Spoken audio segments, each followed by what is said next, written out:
Hello and welcome to another episode of Panel on Panels, the podcast about all things comics and comics related. I'm your host, John Campbell. Joining me as always, Mike Gergoni. Greetings, John. Mr. Donovan Eilert. Hi, everybody. And today we are very pleased to welcome back, this is our first return guest, we are welcoming back Morgan Hickman to the show.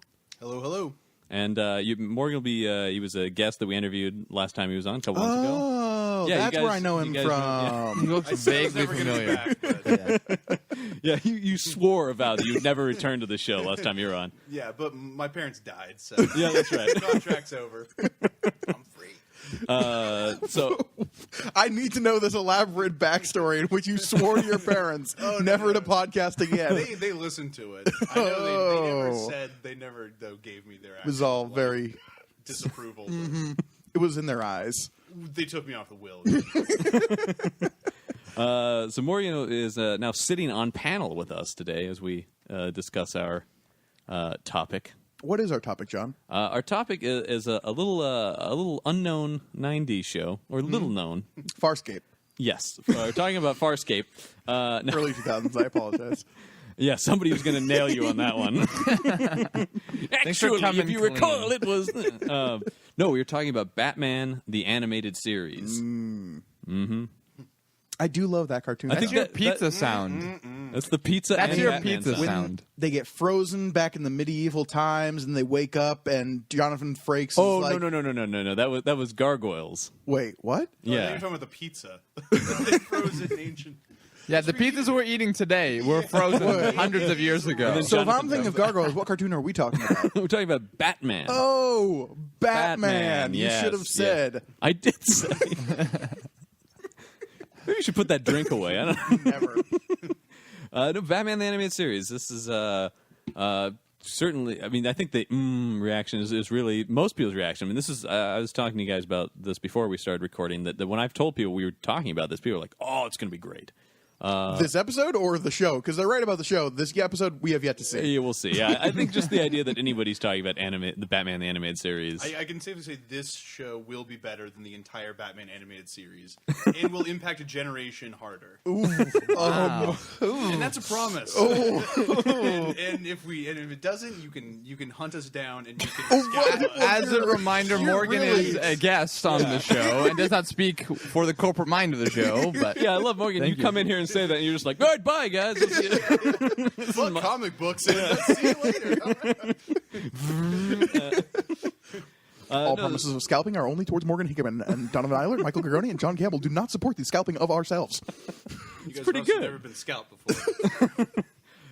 So Batman the Animated Series, I believe it started in 1992, it's a good year. Sounds about right. It's a good year. and it was 1992. Started on the heels of the success of Tim Burton's two Batman movies. It's not really set in that world, but It definitely takes some like artistic flavor from it. You can't talk about that without talking about Tim Burton stuff. Yeah. Like Tim Burton stuff definitely impacted. I mean, like, because the thing that I always thought was funny was like, we nowadays we like to say like, oh man, it's so great to see like the world that like cares about comic books again. That like kids are so into it. But like, I think like because we were all so young then that like those Batman movies were like a huge deal to people. Like there was like a real Batman mania. Like when that 89 movie came out, it was the highest grossing film of all time. right, yeah. So like I feel like we often forget, you know, now that we're in kind of like the second like golden age of like movies, that like those, you know, there have been predecessors, whereas like there was kind of like a lull after those first two, I think, for a good long time. There really was, yeah. You know, but That lull includes 3 Batman movies, but yeah. but yeah, But it also includes. I mean, it felt like everybody was trying to make Batman. They weren't trying to make comic book, and like they did Dick Tracy, they did the Shadow, they did the Phantom. This is sort of these Batman-like characters. They didn't immediately jump to, well, how about a Green Lantern movie, or how about a Unfortunately, whatever. DC is still just trying to make Batman. So well, I mean, they didn't have CGI. You know, they couldn't make like parallax back then. Yeah, I mean that's He'd be exactly made it. of. an argument could be made that they haven't made Parallax yet. No. They worked at it. They tried so hard. I didn't actually think he looked so terrible in the movie. I- Looked that terrible. I was going to say Parallax, not really. Plot-wise, Yeah, writing-wise, we can discuss all that. But far he's from the problem with that you know, movie. Yeah, again. But yeah, so those Tim Burton movies, I think, were definitely like an impact on the series. Oh, But big again, time. I think the series like perfected what those movies like set in place. I Oh, think absolutely. The series was like the real sequel. Like the other movies, the other non.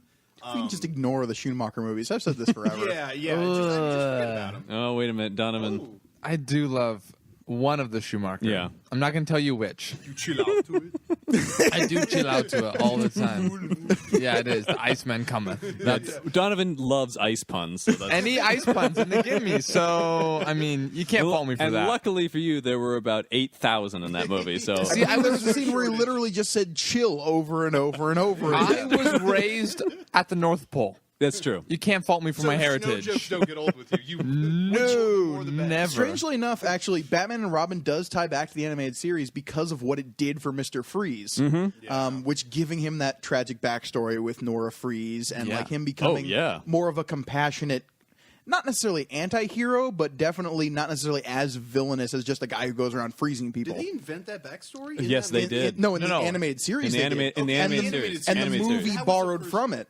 Oh, And then So right, terribly. It was after. Right. And it was so brutal. They like tried to bring in that backstory, and then they cast Arnold to be that. I mean, yeah, the most yeah. sympathetic of every man. You know, Yeah. it's so Well, you know, one of the people they originally talked about for that was Patrick Stewart. Oh man! That would have been better. You know, I think That the movie still perfect one, not in that movie, obviously, no, but yeah, obviously, no. but I think like Michael Fassbender. Yeah, oh, would be- yeah. Here's the thing. we need somebody with a real listening- emotional depth to do Yeah, that. maybe an actor. Patrick Stewart doing ice puns. I'd be there. That would be no issue. I think he took one look at that script and said, "You know what? I'll The other pass." person I always hear tossed around is Alan Rickman. I think Alan Rickman could play an incredible Mr. Freeze. Yeah. Yeah, somebody with More that kind evil of than Patrick gravitas. Stewart. Yeah. Yeah. I think, yeah. But I mean, we can start.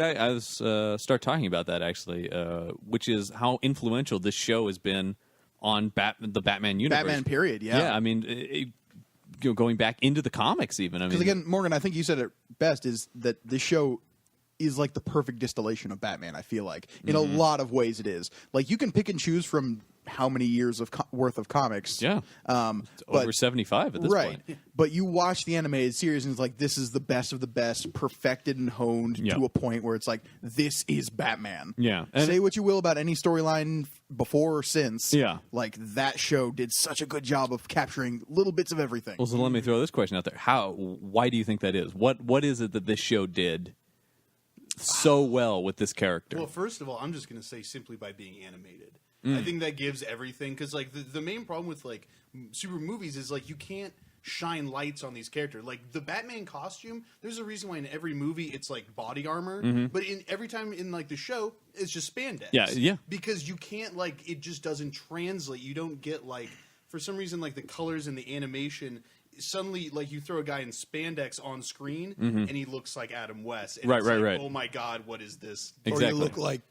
Or you look like Ryan Reynolds in the Green Lantern movie. Yeah, Like and full it's CG weird costume. It and looks that, very and weird. that, yeah, even Yeah. worse. So it's just really, and yet like just by being animated, it just looks legitimate. I don't. It's Well, almost, and I think one of the things that it did borrow from the Burton movies, but I think it took it even further, was the sort of timeless nature of when is Yes. this set? yes, You know, Yeah. that too. there are computers, but there's also cars from the 30s, and people have Tommy guns. But every time you see a television, it's in black and white. You know, I mean, it's it's this definitely that it's too. this whole it's in this weird like Art Deco fantasy world. And yet, if we're taking the whole DC animated as like a whole, then we're also led to assume that that took place at the same time as when the Justice League stuff was happening. So we have space stations and like all this other weird stuff going on. Yeah, the 50s kind of, but yeah, just borrowing, and I love that. Yeah. Because like every movie, you kind of feel, even in Tim Burton's a little bit, he did do a good job of like blurring that line, but you just get a sense of like of what period of history we're in. You know, Sure, like yeah, 60s yeah. Batman reeks of the 60s. Yeah.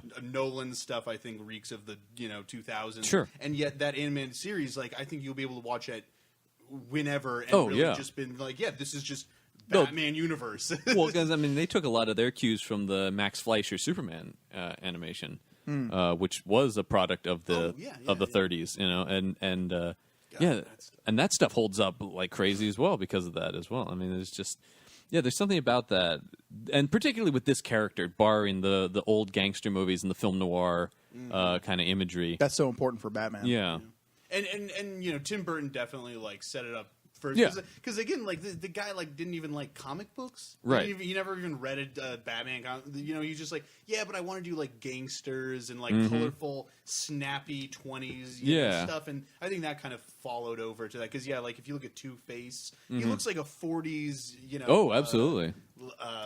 Done correctly, yeah. Don Juan, yeah. Done correct. Well, yeah, and I'm talking about like in the show, yeah. And in the animated series, like again, like the animated series is my Batman, like, right? For sure. Like, if I had to, like where I learned, because I always wondered, like, how do I know so much about Batman? And then I went back and rewatched the series kind of recently, not all of it, but most of it, and I was like, oh my god, this is where I got like all my knowledge. This is how I know every character, every origin. Everything I know about That's Batman. another point I would say about one of the reasons this did so well is the depth of the world of Batman in this. The fact that it's just that all the side characters are there and the backstories and everything. Yeah, I mean, I think this is where I learned most of this stuff as well. Definitely. About where these characters came from and the world they live in. Though I will say how important the Joker is to this series, they never really... They kind of assume the Burton origin a little bit, but not really. Right. Of the Joker. They never do his origin. No, they don't. Yeah. They don't. No, and same thing with a Penguin actually, which is because even Penguin's got the flipper hands in the show. Does he? Yeah, He does I have guess the I didn't flipper notice. hands. Yeah. So I mean, yeah, they do. He's not as like disgusting as the No. He's not full on Danny DeVito Penguin. Which I can say though, I honestly like love Danny DeVito's. Me too, actually. I think like that his acting performance, like he's just always like grunting. Oh, and, like, yeah. just disgusting. I was like, No, he this is was genius. He's Like, going for he it with that gives it performance. Yeah, all. yeah. God, yeah, I love. He is not my Penguin, but... No. Again, yeah, not my Penguin. Not my Penguin, but I do. I mean, But I'm a very big fan of enduring those movies. So performance. yeah, yeah. No, They, like, it's cleaned him up in the series. for sure. Yeah. They gave him more. It's not slurping raw aristocratic. fish. Yeah. But I think that's an interesting thing about the show. This was a show that was obviously made for, at the time, Fox Kids was where it first was on, and then it would later go to Kids WB. Kids WB Saturday mornings. Yeah, exactly. But the kids aspect of that is not really reflected in the show. This doesn't feel like a children's program. Well, this is another one of those shows that falls into the category of these like action cartoons that like Gargoyles. like Gargoyles, or later we'd get things like Samurai Jack or Batman Beyond definitely fell into Sure. this. But there were a lot of these shows around the 90s and early 2000s that were like these strong action-oriented, and then later on we'd get things like Avatar: The Last Airbender and Legend of Korra that were along the same vein, that took themselves very seriously. They still had moments of levity that like, okay, this could be a kid show, but like even as an adult, like they're dealing with some very serious issues. People die in Batman. Oh yeah, Like, and that's something that like didn't have. Like, I remember like in Wild Thornberrys, they couldn't even say death or die. Right. Like in a lot of kid shows, you can't even bring it up. And in that show, like people literally died. Pretty constantly. Well, it's like, how do you introduce the origin of Batman? His parents are dead. Yeah. Exactly. Yeah. Exactly. For sure. No, I think that's. I mean, and I know I've listened to a lot of interviews with Bruce Timm and the creative staff of the show. They never wrote it thinking for kids necessarily. I mean, there were a lot of rules Which and is why it was so standards. good. But I mean, there were standards and practices they had to deal with, obviously, where they're like, you can't do this, obviously. But I mean, in terms of the You can't blow a guy's complexity, brains out. right? The complexity of the characters, That's for the Japanese. the complexity of the characters and the psychological depth of a lot of these stories are pretty amazing for a quote unquote kids show. I mean, right at the start, within season 1, we see like the fall of Harvey Dent. yes, That's such a cool arc in that show, and the fact that the show does have these little like mini arcs is like we see Harvey Dent as a character before we see Two-Face, Yeah. and we see his slow descent into madness that leads to Harvey Dent. I mean that's one of the Leads to benefits Two-Face. of having a series, obviously, as opposed yeah. to when you have the movies. You can have Harvey Dent Another around for big some. advantage of the series is Yeah. that it gets to do slow building. Yep. It's not a movie. We can carry these things out Right. in different times with pace. We don't have to worry about covering a lot of other ground, and that's Yeah. another reason. But I bring Which that is up because more like a lot the of kids comics in that shows sense. weren't doing that sort of thing. A lot of True. kids shows is episode to episode. You Oh, can yeah, jump in yeah, at any yeah, moment. definitely. This is like, okay, if you're committed to the continuity, you know what's been going on. Yeah, you don't Yeah. like. It's not like You've got those weird snafus like the Christmas special, but Sure. But I also don't ever feel like it's hindered by the fact that there's building story arcs. No. like You you could could watch jump any episode. just about any episode. I mean, the two-parters, obviously, you'd want to watch the first part Exactly. first and know a little bit about Batman. But other than that, like you can jump in at any. There's a guy, he dresses as a bat, he beats people up. You know who Yeah. Batman Yeah. is. Yeah, I mean, it's the only- because they Which don't It's actually really interesting. go. They don't go into like His the origin origin of story, Batman until pretty late in the series. Yeah, I feel like. Because he starts visiting the alleyway and Yeah. dropping a rose and Appointment in Crime Alley is the title of that episode. yeah. But I think part of that maybe because the Burton movies were so popular and everybody knew them was like That's true. everybody had a basis for Batman in the early '90s. I think because like everybody saw those movies. It was like on the top of the zeitgeist. yeah. It was Batmania in the country. Everyone doing the Bat-Tusi. But in the animation, he could turn his head. Yeah, It's just this amazing thing. yeah. Turn his head. I like how they comment on that in one of the Nolan movies. Like, oh, you want to be able to turn your head? Yeah. He still can't though. Like, In Dark they Knight. still don't really fix it, which is pretty How, amazing it's too to me. hard. It's a cowl. I mean, how could you? In practical, yeah. Unless it was made of like cloth. Yeah, but exactly. That doesn't look good on film. No, exactly. Looks good in animation. Right, that's the thing. I mean, yeah, how when I was rewatching some episodes for this, sometimes when his suit would get ripped, I'm like, man, this is just like a shirt. Oh yeah. It's Like, great. how is he not dead? Because he's Batman. Because the other thing, the body. I mean, you think about it, the body armor looks cool in live action, but it also practically makes sense. In more, like it's like, yeah, he would want to put armor on himself probably Yeah, if he's yeah, out there yeah. because people are shooting You at can him. like get in a fight with one guy, and if you're just totally physically better than, be okay. But then you fight like 18 dudes in one night, and like just Or one guy who happens to be a giant mutant crocodile, Or or one a shape-shifting clay monster. Yeah. yeah, then you're probably gonna get a couple things in there. Yeah. But Grigoni, something you brought up, which is the tone of this show. I mean, how serious it was. I mean, Oh, yeah. yes, there's humor in there. It does have a sense of humor, but Like I said, moments of levity. But Batman isn't without that even in the comics. exactly. But I look at kid shows today, and there's nothing like that. No, on it's today. true. We don't have like your dramatic action shows anymore. I feel. No, in fact, I've heard people talk about that they just don't want those. The networks don't want those. Like they I want feel like Legend funny. of Korra was kind of Humor is the easier. the last of that. Yeah. And we did have also another Batman show called Beware the Batman. That See, was, I watched like 2 episodes of that. It was pretty good. It was all right. That was the CG it one. was CG one. Yeah, it was all right. Because I think they really don't think that anyone could write serious without going adult. Like I don't Right. think they trust anyone, which is weird. That we just don't think that like someone can pull it off. But it's like no, it's already been done multiple times. Well, because you And really, really well. in the really early well. '90s, I mean, Batman sort of started this trend, but then there was X-Men, there was Spider-Man. The team behind this eventually did Superman, the animated series, as well, and and then Justice the Justice League ones and Justice League Batman Unlimited, Beyond as Batman well. Beyond. But now it's just not good unless like Batman can like crack someone's finger or someone gets their throat slit. Like I think it was I don't think it was Alan Moore said like after The Killing Joke. He said that he really didn't like The Killing Joke in the end because it opened the doorway for a lot of bad things in superhero comics with like Barbara Gordon isn't raped, but they like strip her down and take pictures of her, Right. And She's sexually assaulted.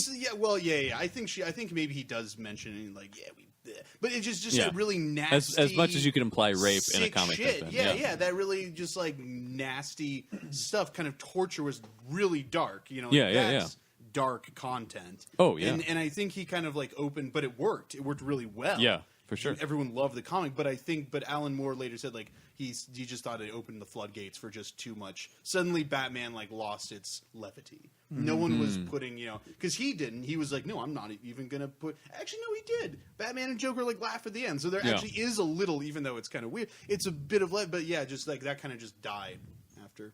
He laughs because Batman kills the Joker there. Mm-hmm. He's He I mean defeated the Joker. I mean there's a snap and then there's no more laughing after that. And Alan Moore talks about how he wrote the last Batman story. And that was supposed to be the Killing Joke. Mm-hmm. So like the idea that we now have stuff that's like post Killing Joke and like figuring all that out. Wait, is wait. I'm sorry, but I never got that. Batman kills Joker.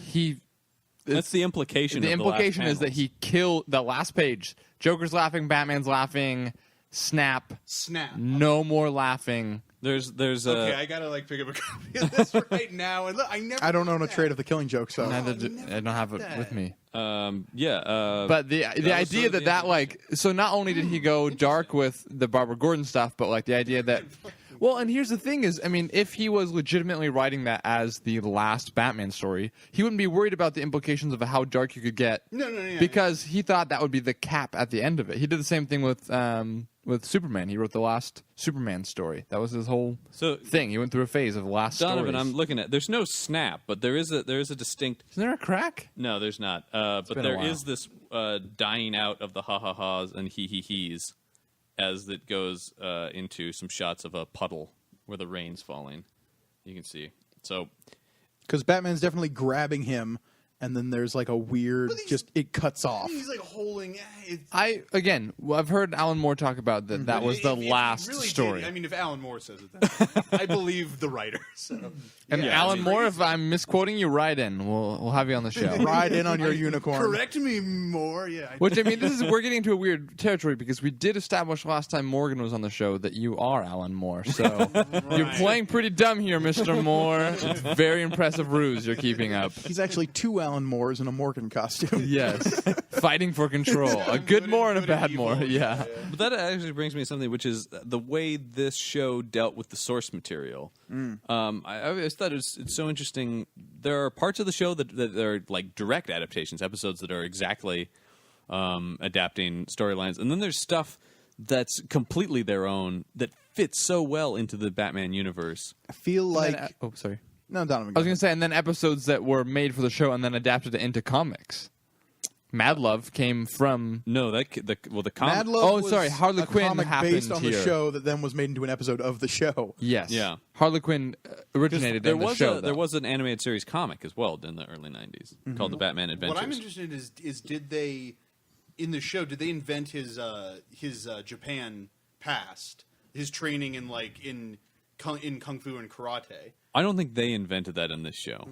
Because I can't remember if I remember it before comics, then. He went off to foreign lands and like trained, Yeah. but like It was to always literally- vague for a while. Yeah, but to literally put it in Japan, learning from a master, that whole storyline. I wonder if they, And that's a great storyline when he has to fight I think- the ninja. that's actually my favorite two episodes. Is Night of the Ninja and Day of the Samurai. And Because he's like, you'd make an excellent ninja, Bruce Wayne, and he's like, I'd rather be a samurai. And then they fight on a volcano that's falling and apart. that's my favorite. Yeah, Oh, like it's so cool. He's not wearing any Batman stuff. Yeah. Or maybe like the pants. But yeah, is he kung fu fights on Yeah. a volcano? Yeah. That was like, that's all. What more Well, Yeah, what more do you need? More could you want? He takes the cowl off because he has to keep the shirt on so he can protect himself from the killing the thing? exploding heart technique that the guy has 'Cause the learned. guy literally has like a killer touch. Uh-huh. Yeah. And then he fakes his own death. Yeah. And then takes him out. Batman, if I remember correctly, Batman figures that out by going to the dummy that he'd And been seeing fighting which and point seeing has been- has been hit the most. He taps a phone call. Yeah. Figures out where his hideout is. Goes there in the dark of night the way Batman would. And like feels around and is like, this is the soft spot on the dummy. That's where it is. Puts a padding there. That's the coolest thing ever. Yeah. Yeah. See, That's so cool. That's Batman. To me. That is Batman. That is he's always 10 steps ahead of whoever he's Yeah. battling. He's like, I with. wanted you to touch me. Yeah. And the idea that Batman theoretically now knows his technique, but will never use it. Of course not. Until the last page of the Killing Joke. That's what he did. That's what he just said. If like the whole thing has been like beating people with his fist and then just like pokes the Joker. Yep, that's it. That's what happened. But I mean, it's so interesting looking at this because they did like the laughing fish, or it's so good. is an adaptation of a comic. But then I was just watching an episode I love is an episode called Baby Doll, I believe it's called. Oh, yeah. This is one of the With strangest. the little girl who's like stuck looking like the little girl who used to be the star of the sitcom. Yeah. And then like everyone from the show is dying and... Well, they're not dying. No, they're but, being yeah. kidnapped because she's trying to Didn't she live with in the Killer world. Croc? Is that the one where the girl gets with Killer Croc? No, it's not that one. No, okay. But no, so This she is like the psychopath who constantly looks like a little girl. It's like an evil blonde girl version of Gary Coleman. yeah, so she I was. swear to God, later in the show, she enlists the help of Killer Croc. I think she does. Because I remember her feeding him like whole turkeys. I think she does come. I think she does. Come That's back how. later That's in what the he show. eats. It's just whole But- turkeys. Yeah, I love that idea. He's a crocodile. But that is such an interesting episode and it fits in the world of Batman, but it's this like weird. Paul Dini wrote it, which we'll talk about Paul Dini, I think, more a little bit later. I should hope so. But it's such a weird character piece. That also happens to be a Batman story. I mean, that's one of the things I love about the show as well. They weren't afraid to put Batman in the background. No, in a lot of there's a lot of great episodes that Batman's not really even in that much. That's fine. I mean, I look at like a lot of The heroes. Clayface same episode's way. a great example. The first of that. one? Yeah. Feet of Clay. Mm-hmm. Part Is 1 that and the one where 2. he beats him by changing the channels? Yes. Yeah. Yeah, And when they've got all the screens and it's all the Yeah, parts he yeah. had played. Yeah. yeah, Yeah. No, good that stuff. that's a great character piece as well there with Clayface. And I don't really know how much of Clayface was defined prior to the show. I think he had kind of a vague There was like 3 or 4 Clayface backstories Yeah. at that point, and the show kind of solidified the like failed actor turned like mutant monstrosity. Yeah, I actually don't even know. I don't remember Clayface. He fell into a vat of mutant I clay. was just about to say. Let me get that and the clay were involved. Like the Batman Mutant Clay. Listen, all Batman villain backstories can Fell boil into, down yeah. to fell into a vat of something. That's about right. But no, that's, I mean, once again, these very psychological reasonings behind these characters' existence. They really dug into what would make this guy this way. And Oh, yeah. we should talk about Mr. Freeze now. You mentioned him a little bit earlier Oh, yeah. about that. But when they talked about Is that episode called Heart of Ice? Heart of Ice, Ugh. The first one. It's a movie. Well, Deep Sub-Zero. Sub-Zero. Zero's the movie. Oh god, they had like another episode with him. Well, there's the original episode with Mr. Freeze that sets up the backstory. And there's a couple more There's a couple more he appears in. Sub-Zero is the movie that's all about him and kind of the wrapping up of the Mr. Freeze story. yeah, but Which is amazing. oh, it's incredible. It was Yeah, like, just make that a movie. Just make that.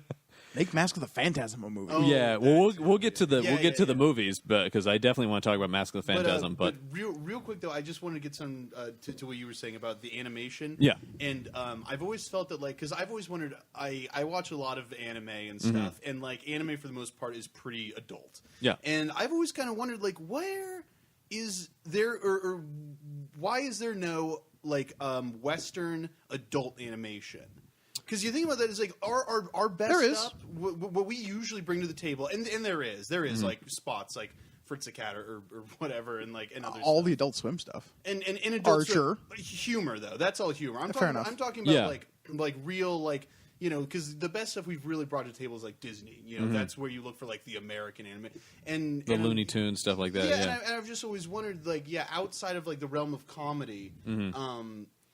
where is like the more adult American animation? I mean- and I've always thought it was Batman. Oh, for sure. And I think these guys have continued that because they're now making these straight-to-video DC original movies Which that are are very, more adult, very much so, yeah. are aimed at an adult audience. Man, Throne of Atlantis. And, Yeah. and She's so just they killing people with all Oh, the ice yeah. spikes. Oh my And they're god. just starting to do that now. And I've noticed that now with kind of like Netflix. Mm-hmm. After that exploded, I've just keep seeing all these more adult oriented superhero movies, which I really like. So but back then that was always kind of the answer. Yeah. Because Oh, for sure. If I wanted to see like obtuse violence, I'd always go to like Japanese Right. stuff. But I was like, where is the American obtuse violence? And it's not even so much the What a obtuse strange comment. When I want obtuse violence, I have to go elsewhere than America. You, sir, are you looking Yeah, for yeah. obtuse violence? And that's kind of weird. Home of obtuse violence. We do it in real life. We don't live out our fantasy. Hang on, is there any obtuse violence in this movie? Because if not, I don't know. But even beyond that, I mean, like I said, just the seriousness of the stories, the psychological depth of the characters. I mean, that is incredible to Yeah, me. and you just I don't know, you don't see enough. And then more to what you're saying just now about like how you were okay with like Batman taking more of like a back seat. Mm-hmm. I've always felt that like that's kind of really the hero's role in a lot of these, where if you're working with a character that's very predefined, Mm-hmm. you're Batman, you're James Bond, so heroes like that, it's all about the villain. Absolutely. To me, like Absolutely. because it's like the main character. You know where he comes from. He's good. Mm-hmm. It's not boring, but it's like it's predictable. He's pretty much the status quo. Batman, Yeah, James you Bond. know what- They're you not know going to what be Batman's that doing different there. at the end of a movie or adventure of some yeah, sort. Batman's not going to end up like twisted and evil at No. the end. He might like Some good Batman stories. Yeah, but how long does that last? No, almost yeah, never. It never changes Right. the actual character. Nor do we really want it to. No, but no one does anyway. So, but- but the villains though, absolutely, that's because when you fine. bring up James Bond, and I always think that like the success or failure of those movies is how good was the villain. It's all the villain. Quantum of Solace. You know why that sucked? Horrible villain. Casino Royale. Amazing villain. Skyfall had an awesome villain as well. Yeah, both of those had Yeah. great villains. The middle one Goldfinger, Goldfinger, Yeah. great. Man with yeah. the Golden Gun. Yeah, these are exactly. But 'cause- with Batman specifically, like you were saying, Morgan, because like Batman's been reestablished in the like kind of cultural awareness so many times at this point, where like everybody knows Batman's origin story. Yeah, yeah. So, like with the animated series, they don't need to go into his backstory. We can dive straight into these villains and bad guys Yeah. and like great psychological characters, Sure. like our Mr. Freezes or our Jokers or Scarecrows or what have you. Mm-hmm. And I don't know where I was going with this point.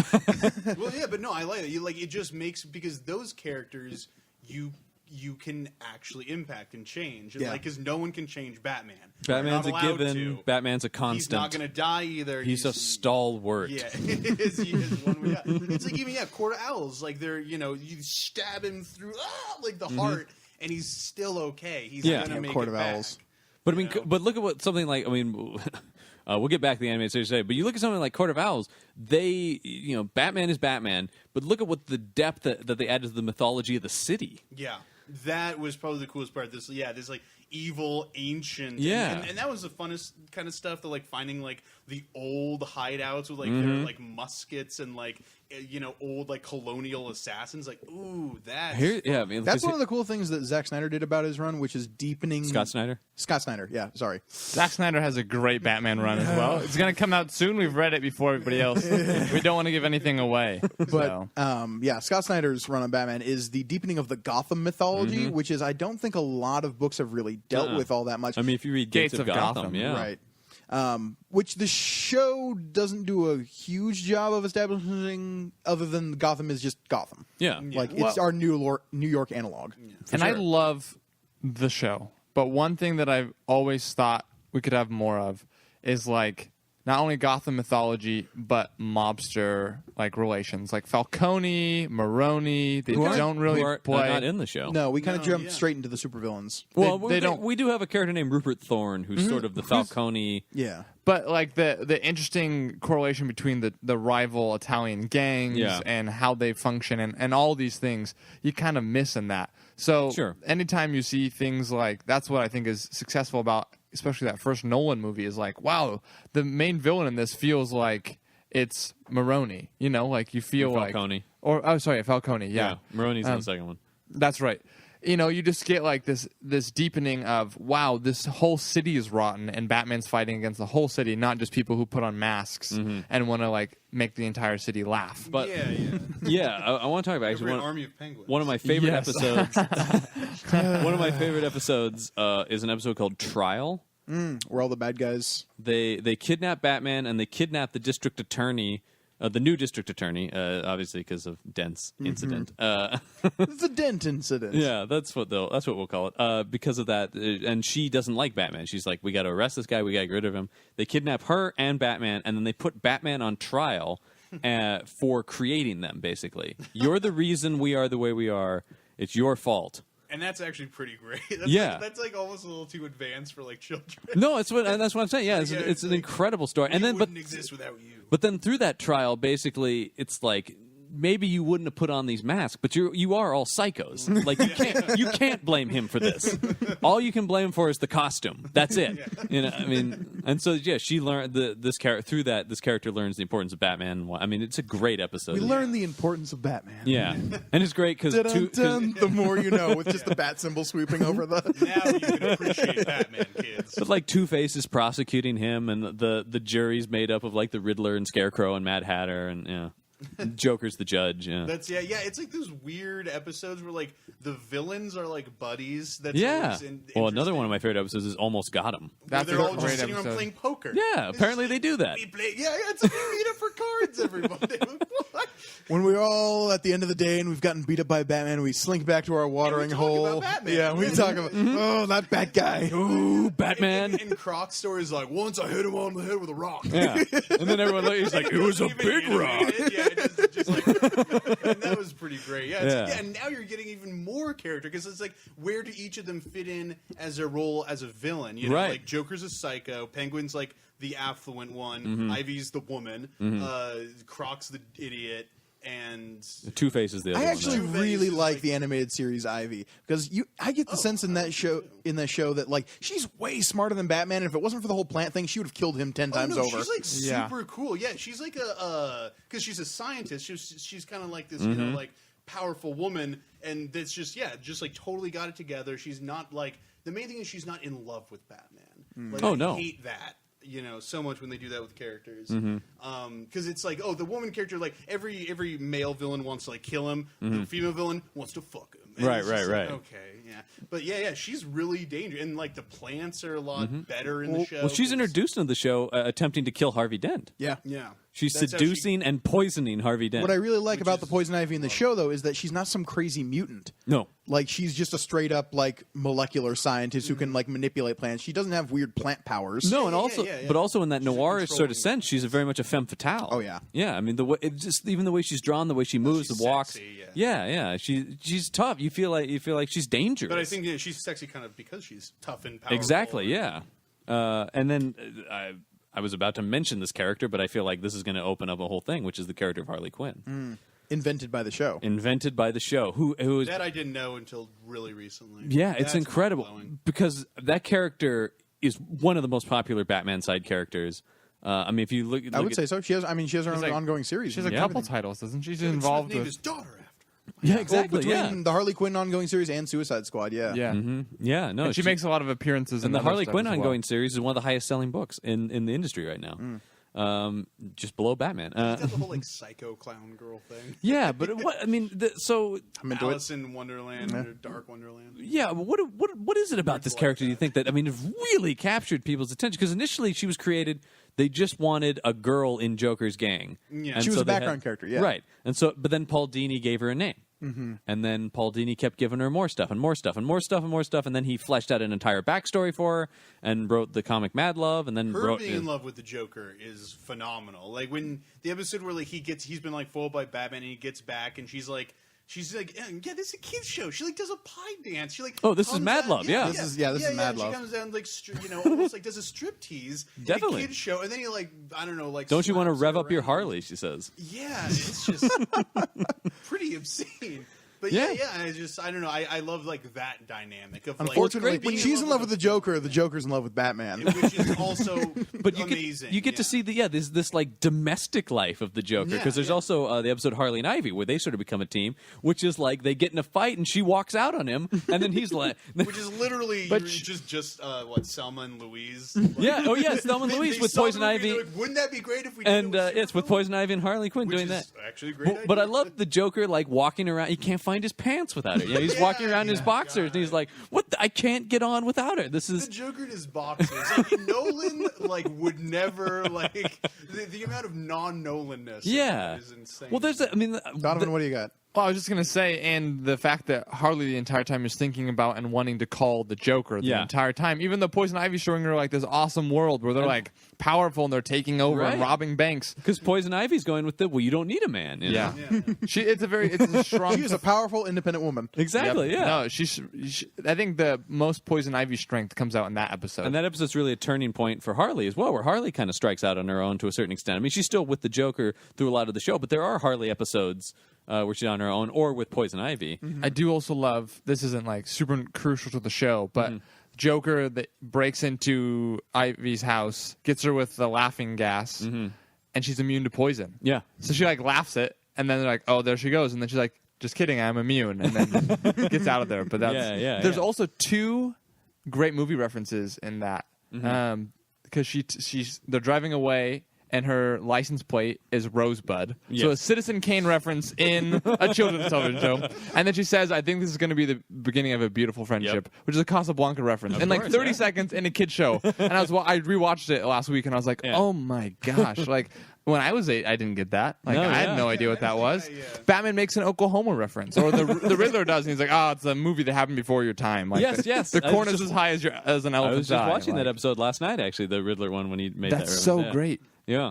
No, I mean, it's amazing. But yeah, with Harley Quinn, talking about the episode Mad Love, which is based on Paul Dini and Bruce Timm's comic, where you get this backstory for her. When they finally do give her a backstory, this whole thing about she was a psychologist who worked at Arkham and then kind of got like sucked in by the Joker. Like I talked about Harley Quinn in our villains episode, Yeah. and why she's one of my favorite villains is this idea of being infected by madness or evil, and like being so allured by it, so drawn in by it that it eventually becomes a part of you. And I think that's kind of it's a popular idea in a lot of fiction, but it's something very just like, oh, it just takes that one step, one little twist too far, and suddenly I'm in with these psychopaths. well, forget fiction. Look at somebody like a Charles Manson in reality, Yeah, who exactly. did draw these women in. Well, You know, and there was also that really the famous case of the Hearst Yeah. Hearst's like daughter, Yeah. granddaughter, Yeah, yeah, yeah. became like a militant Patty like, Hearst. guerrilla, Yep. and like robbed a bank and all that. Yeah, Stockholm syndrome, basically. I mean, Exactly, it was sort of what that was and how attributed willing, to. Yeah, And Harley Quinn is just the extension of that into Right. some kind of form of psychosis. I mean, one of the things I love in that episode is you see she's giving these therapy sessions to the Joker where he's lying on the couch. And then you see through this montage, by the end of it, she's on the couch and he's listening to her. I mean, and that's just this visual representation of the switch in their dynamic in that sense. You do that impression. We got to talk about the voice acting on this show. Mark Hamill is my Joker. Yeah, but just across the board, some of the finest voice acting I've heard in any animated show. Yeah, the bat, like, isn't that the same voice actor in the game? Absolutely. Kevin Conroy. I think like people are like have accepted that like that's the voice of Batman. Kevin Conroy is the name of the actor.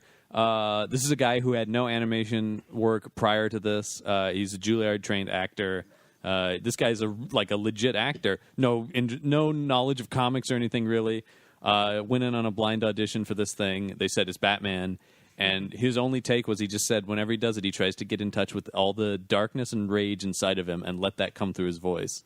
And it becomes this deep, incredible voice. Vengeance. I am the night. Yeah. Oh, I love it. I've heard him say this anytime he comes to any convention, and that's how he walks out on any panel, is he says that line. Oh, Yeah. that would give me chills. Yes, it really is. I mean, like you said, that is the voice of Batman. When I read the comics, that's the voice I hear in my head. It is Batman. Yeah.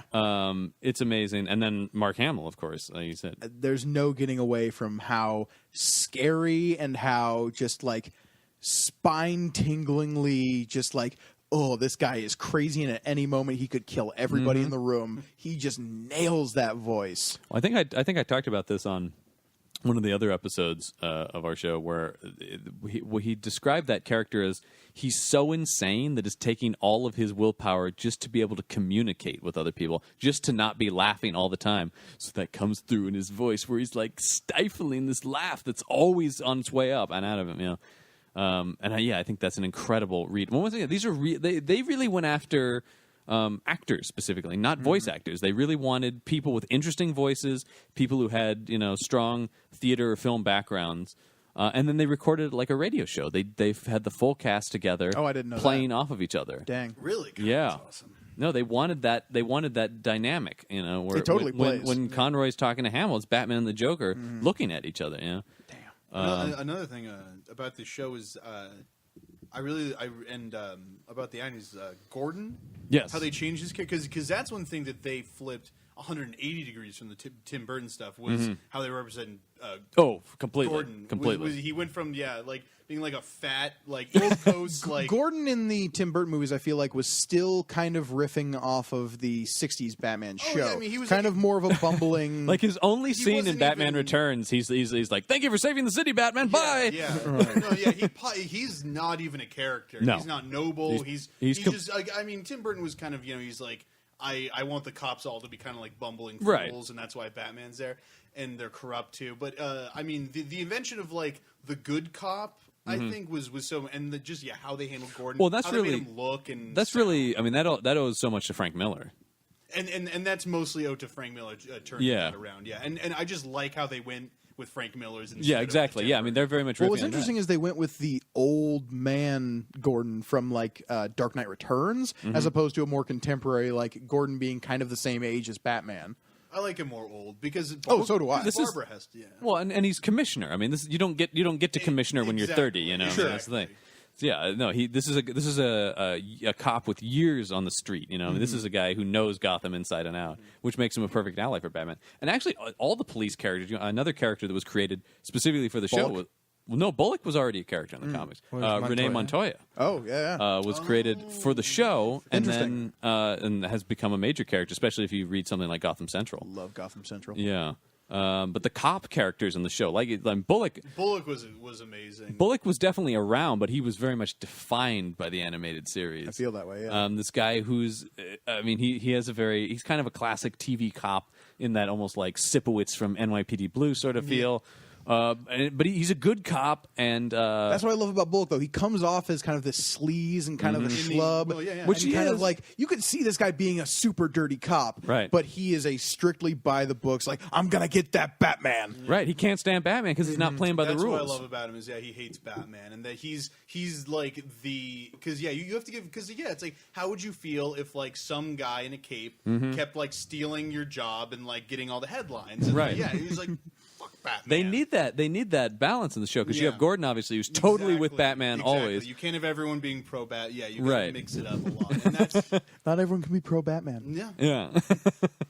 I'm anti-Batman, and he definitely was. Yeah, and I really like that. He got the one where Gordon almost dies. Yes. and he just blamed. He's like, "It's your fault." Yeah. No, it wasn't the villain's fault, Batman. It was your fault, Yeah. and just like goes after him really hard. There are a number of That's a scenes great like that in the episode. show when things fall apart. One of my absolute favorite episodes, and I think I may have mentioned this on the show before, is an episode called Over the Edge, Yeah. which is where it starts with Gordon and the SWAT team right, yeah. raiding the Batcave and shooting at Batman and calling him Bruce Wayne, and they blow up the Batmobile. Bruce Wayne, you're under arrest. Oh, it's the craziest. it's the beginning. opening of the episode, and you're just like, I don't know what's going on. The episode starts. The first thing you see is Batman and Robin running through the Batcave as bullets are bouncing all around them, and then Gordon on a megaphone, and you're like, "What is happening?" And they blow up the Batmobile with a rocket launcher, and you're like, "This is insane! I don't know what's happening." You've come to find out that Batgirl had been killed, and Gordon found out it was his daughter, and he blames Batman. Oh, yeah. And it's this insane thing, but one of the things in it is Bullock right away when they find Batgirl's dead body, he pulls a gun on Batman and he says, "You're not going anywhere, murderer. You know, this is your fault. You got this girl killed." Don't worry, guys. At the end of the episode, we find out this was all just a fear toxin-induced hallucination of Batgirls. Which is that, yeah, her Barbara Gordon's greatest fear is that her. I mean, and that back to that psychological thing. amazing. Her greatest fear is that her keeping that secret from her father will tear apart her two father figures. Sort Yeah. of, yeah, it's incredible stuff. Also, one of my favorite lines from the show is because it's in the same episode where because the guy who like kills or he attempts to kill Gordon, he's just a gangster. Like he's I forget what they call him, but do you remember? You have a pretty.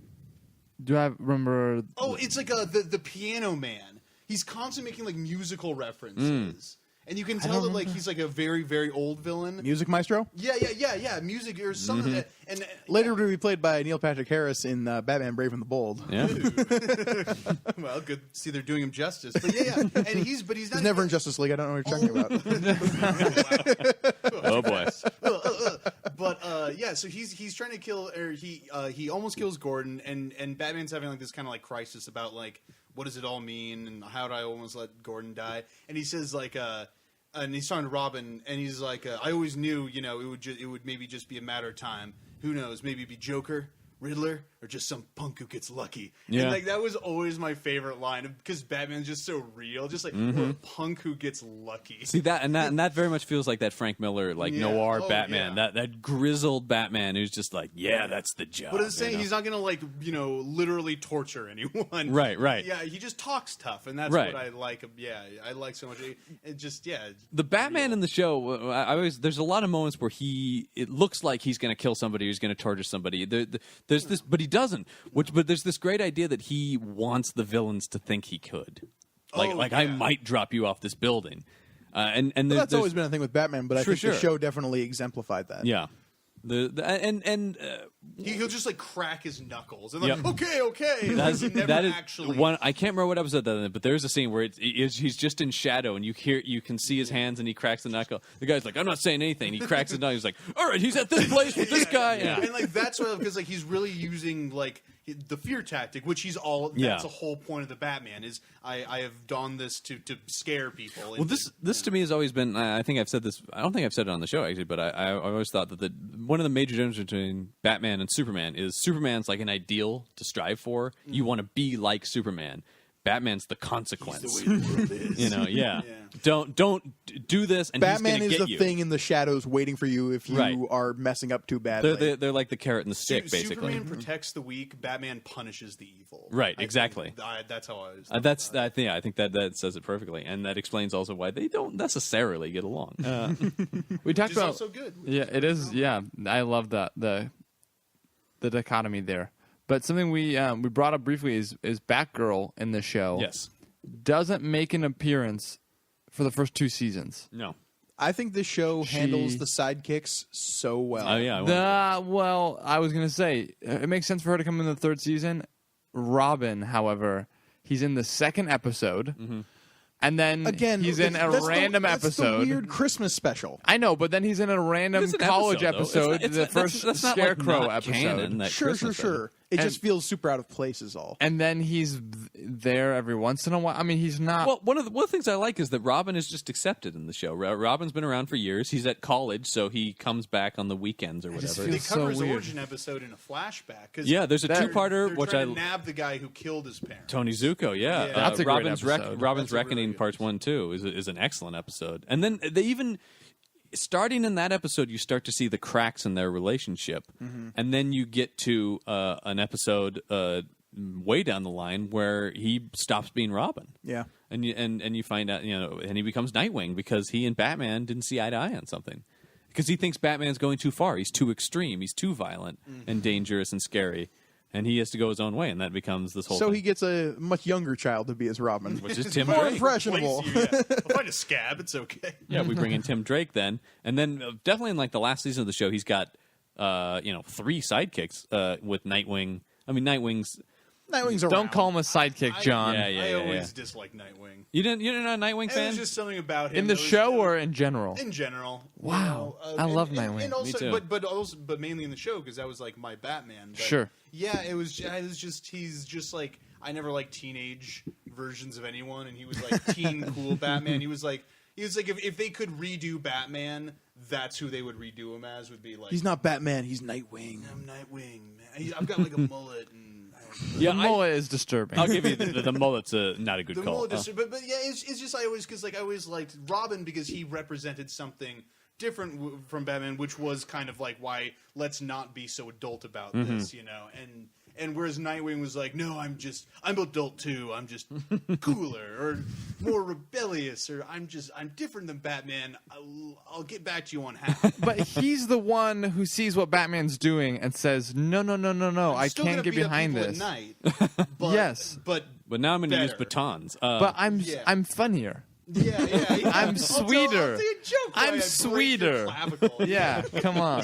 Yeah, it's just it's like again, it depends on who writes him because I'm sure there's been some guys who was like, oh, Kyle hats Higgins. off to that Kyle Nightwing. Higgins, I Kyle think, has Higgins written the stuff is best But in Nightwing. general, just the character, I'm always, I don't know, passing over. But that's just me. We talked about some of these later seasons when he had these more sidekicks as well, but also there's a break in the show. Because it becomes Batman and Robin. Yes, it was interesting. switched It was Batman the Animated Series, then it becomes The Adventures of Batman and Robin. Then it went off the air on Fox, and then then it several became years later, The after New Adventures of Batman? Oh yeah, and Yeah. then it came out with like a different animation style. right, and this is what I wanted to talk Yeah. about: this change in animation style because they went. Didn't like it. You're not a fan because They they changed went. the way the Joker looked. Yeah, they Hated changed it. the way everybody looked. Yeah. They had experimented more with the digital coloring and stuff, doing Superman, and then they sort of brought that style into Batman. Yeah, it Then wasn't when they were fair. doing the Batman Superman Hour on Kids WB. I mean, I think in places it I mean, works, it's in still other good. places. It's still a good show. Oh, like, it's don't still get me wrong, but like because just the writing quality is yeah, still, because again, same right, but like just compared to like the old, I just prefer the old animation. Me too. I I mean, for the loved most how they would do Rain. How it literally it looked like Rain from like 40s Disney movies. Yeah. like it was like physical somehow. I always loved that. Well, I mean, specifically how they did the art in the show is kind of unique in that they like drew it all on black paper. They started when on were- black paper, yeah, and then added colors to there. So that obviously went away when they went to the more Sure. digital. But I mean, Well- yeah, that was That was such a cool. I mean, right off the bat, it still to this day looks unlike anything I've seen. There's nothing that looks like this. I mean, can we just talk about like the theme song, like Oh, the yeah. intro to the yeah. show? Da, da, da. It's just like that's like the most like if you could sum up Batman with one thing minus his parents getting killed, it's that image of him like chasing down the gangsters. Yeah. Well- and then my favorite is with the thinning of the eyes. Yep. This is like, oh my god. Well, in that fight scene where he like basically just moves out of the way of punches like the whole time, and then the guy throws pulls the a gun, he throws the batarang and knocks it out of his You hand. get the batarang, and then you get some physical stuff, and You see the Batmobile rev up and roll out of the cave, yeah, and and he just like It's kind of the rocket blast. Just yeah. He just And decks the guy. The criminals on the ground, and the police are Tied like, up. "How did they get here?" going Yeah. home, and then above. up into the up through the buildings and everything. Yeah, he's just standing there good. looking out over the city. Yeah, and like that. he's a that vigilant little, sentinel of the night. Yeah, just like that 45-second thing is like They nailed Batman that's it Batman. completely. Yeah, Yeah. I could not agree more with that. The stylism of the show so fit that character in a way I haven't really seen anybody else do anything in animation. But as quite for the like that. animation jump, like I kind of like some of the like you're talking about the Joker specifically. I personally think like the black, like the black eyes. the black eyes with the white pupils. I It's kind the of flip of everybody else. right. I thought that was interesting. I'm not saying I prefer it necessarily. He's a lot more It's a tough- pointed and kind of sharp I think looking. everyone, and that's another thing. Everything gets a bit more pointed in Mm-hmm, that, and yeah. I just because that's another thing. For some reason, yeah, it's just like the first run of the show, Batman animated series, and Batman and Robin. I just had that like that nice round feel. Just Oh, yeah. Bruce Wayne's nice round jaw. Oh, And I was his just like, jaw that's is a jaw amazing. I could set my watch to. Now, Yeah. that's a jaw. And he's but Speaking of setting watches too, another lovely character introduced in the show, Clock King. He is one of the best. he ones was that not first introduced season. in Was he here. not introduced in the show? This is an interesting thing. Clock King was created specifically for the 1966 Adam West show. Oh, But he was reinvented. No, I never saw. Oh, sorry. So he was created for the 66 show, but he was in the only episode written by Bill Finger, who is really the man who created Batman. And I might have to do an entire episode about What? my issues with Bob Kane and how he didn't create Batman. But What? You're kind of blowing my mind right now. this is a bit of a tangent, but I'll do it as concisely as possible. Bob Kane was a kind of a hack artist, really. I mean, he did some stuff, but he mainly had people do work for him. He drew something that was reminiscent of a Batman, and then this guy Bill Finger wrote Detective Comics number 27, the introduction of Batman. He created the entire backstory. He created Commissioner Gordon, all the side characters. He eventually would go on to create Robin, Catwoman, Joker, everybody. And he never has gotten any recognition for it. Damn. And he never saw any money from it. And he wrote like 100+ issues of Batman, and really, created the Batmobile, created the Batcave, created Gotham City, created everything we know about Batman. Bob Kane was all Bob Kane did was go, what if there was a guy named Batman? That was pretty much it. Excuse me as I wrap up this rant. But anyway, he wrote one episode of the Adam West show, and in that episode he created the character Clock King, who became popular enough to find his way back into the comics. So this guy literally was always striking gold with this character. He knew Batman in and out. Fair enough. Two things on that. One, the beginning of that first Clock King episode, he shows up to the train, and the first thing he says is, "It's about time." The whole episode is about time, and he says, "It's about time." Brilliant. It, blew my mind. Yeah. And then the other thing is, he was in the Adam West 66 show. Adam West is in the animated series. Yes, he is. And As a faded Batman style hero. Yeah. The Gray Ghost. yeah, well, kind of almost like Shadow-like. a little Yeah. bit. I one love of my, that episode. One of my favorite episodes as well. Beware the Gray Ghost. And he teams up with Batman. Batman. Yeah, it's amazing. That's And against remote control cars. Yeah. 'Cause that was big in '92. Radio Shack. Well, and the dominated villain, world. exactly. the villain in that episode is voiced by Bruce Timm, the executive producer Yep. of the show, which is pretty cool. Who's like a memorabilia punk. Because he's even drawn to look like Bruce Timm. I mean, Uh-huh. and Bruce Timm, big into toys and stuff like that. So Yeah. that was sort of based on him. Beware of the Gray Ghost, though. Yep. That's a great episode. That is, it's an amazing episode. And what's cool about it was you get to see little Bruce Wayne watching the Gray Ghost movies with his father. Like there was somewhere in the back of his head, there was an impetus for putting put on a on a mask cape. and a cape Wow, and fight yeah. crime. Because if you go back and read the original Batman, they're walking out of the Mark of Zorro. Oh, yeah, when his parents. There's always been that thing. Like something did inspire this idea of vigilantism. I always love that. Like he was watching a play about a black masked vigilante right before that. Yeah, it makes sense. I was watching an opera about bats. Deflate a mouse. Yeah. It was called Or that. The Man of Bats. And Is that supposed to be Deflator Mouse? Yeah. Yeah, Fair enough. Well, theoretically, I don't know. I don't know if they got that right, Deflate a but mouse. yeah, that was obviously only not Nolan's version. In Nolan's version, they're watching like Cats or something. No. It's No, like a it's weird. It's not Zorro. There's like No, it's Deflate a Mouse. It's Deflate a Mouse, It's the opera about the bat bats. opera.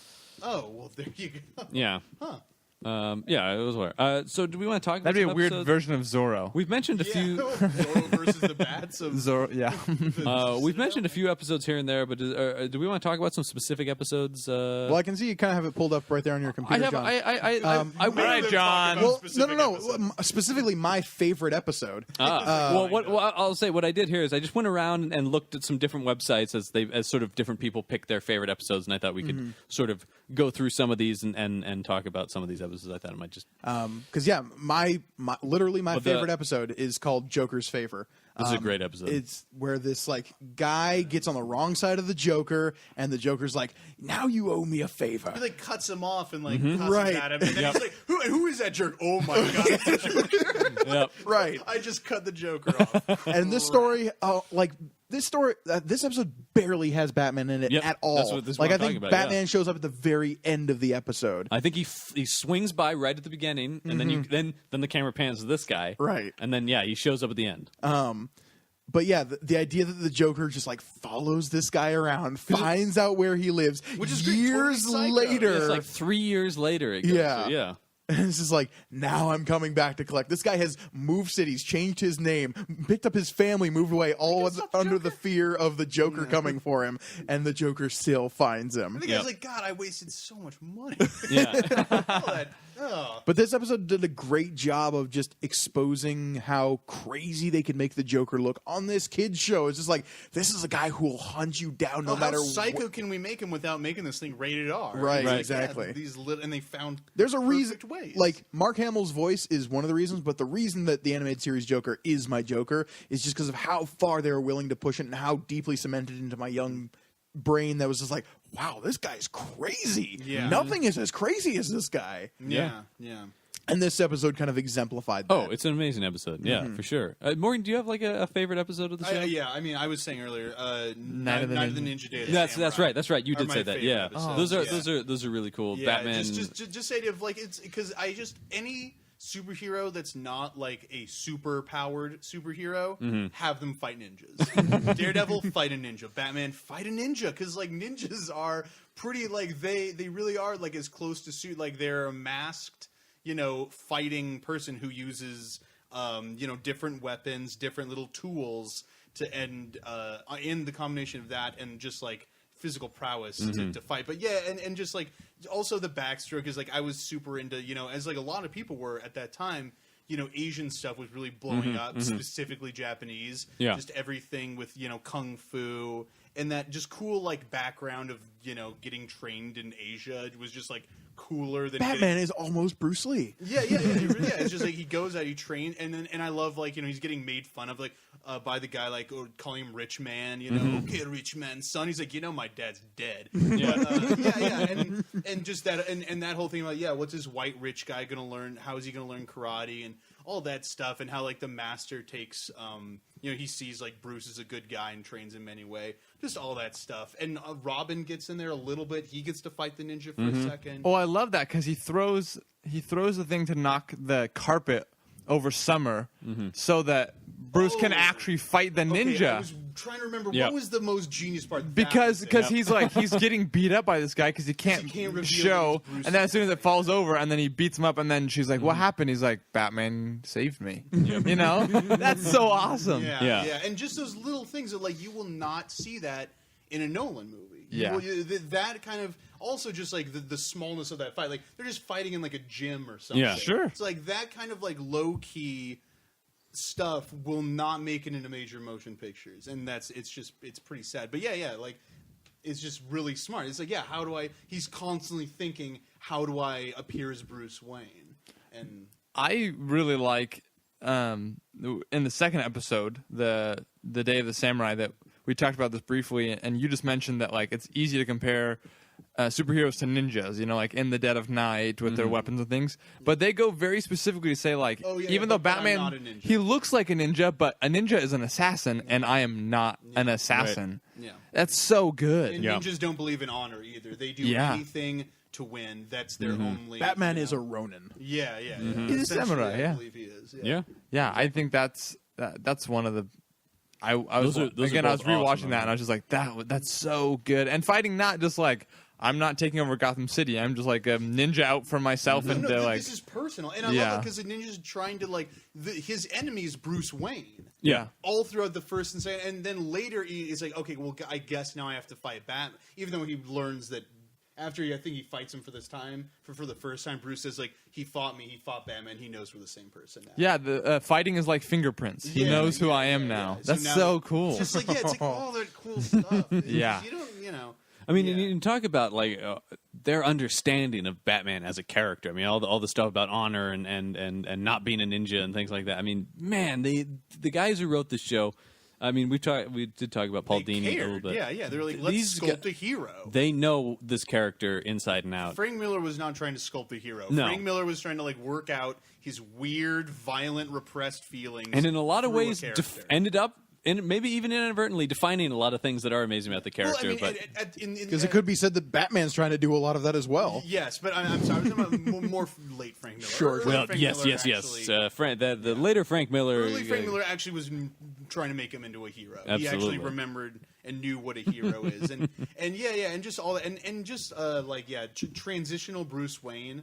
Like whenever you get to see him, like not as a kid, not as Batman. What was he doing in between? Like that, because like This he is the went period off of the tree. Bible that doesn't cover like Jesus' Exactly. middle 30 And years. That's that period of Batman. Well, and he's got that bit where he goes and trains with Zatara to be an escape artist. You know, he trains for like 6 months and only to become an escape artist. Like that's so cool that he's like, With this is going to Zatara. be a component that I one of need. my favorite magical characters, by the way. Zatara? Yeah, he's awesome. That's That's a great episode. I mean, that is something I love about Batman. This idea that he just went around and got this skill from here and that skill from there, and then he combined it all and became. I mean, how would you make the perfect warrior? You know, Yeah. it's just like they really had a good. Yeah, he didn't just like go to the gym and just Right. pump up. You know, no. He, you know, and I think in a lot of places they wouldn't take the opportunity. To give him that kind of like enriched background For sure. And they did in the show. So yeah. Yeah. Well, long and short, best Yeah, episode or my favorite. Yeah, Donovan, do you have a I was particular just favorite trying to episode? figure out if I have a favorite. or at least maybe some episodes you would consider among your favorite, because I don't. It's hard for me to nail down a favorite, but I really like, and Gorgona's going to give me crap for this. I really like the second Man-Bat episode where you get the like I love that one. the vision where it's like, and then he wakes up and To he's be stepping. fair, I have very recently come around on Man Bat Okay, because of Arkham Knight. Okay, there you go. I just like the idea that like you get this flashback and he's like, I thought I was cured, and he wakes up and his wife's like, what's going on? He's like, nothing. And then he steps in the mangoes that he was just eating at the dock, and he's like, oh no, I've become this. So Batman tracks down the other scientist and he's like, you're the Man Bat, and he's like, You're no, back at it. yeah. And everyone's gonna like fire the guy. Yeah. Yeah. And he finds the other evil scientist who's recreated it, and then he's like, "Oh no, my daughter dropped the vial and like it broke her skin, and now she's a bat." You know, right? Oh, that's such a good. that's that's a really. Oh, that's such I a know good the episode. Man Bat lives in your house, so it's gotta be you. Yeah. Nope, it's my wife. Oh, Yeah. it's so good. And oh man, when she turns into the bat on the airplane, Yes. like the talk of that's great. It's like, how do we make this more terrifying? Yeah. Small space, like have the thing Thousands of feet in the air. transforming in the man. in the restroom. Yeah, that's just I love that episode. That's a great one. I think. I mean, and again, I think some of the top episodes. I like the We Got Him. Almost got him. Yeah. My favorite part of that is Killer Croc the whole time is Batman. Batman. Some of the best stuff in the show is the Batman disguise stuff. One of my whenever he's matches Malone, I was Yeah, like, he's matches Malone, or when he, or when puts on like the fat guy thing to trap the trapper or whoever. Mm-hmm. What's the guy who just catches you in a trap and makes you give him information? Trapster. Yeah, like the Trip Trapper. I don't know. No, I know what character you're talking about, but It's a whole episode based around this guy. It's called the Cape and Cowl conspiracy. Yeah.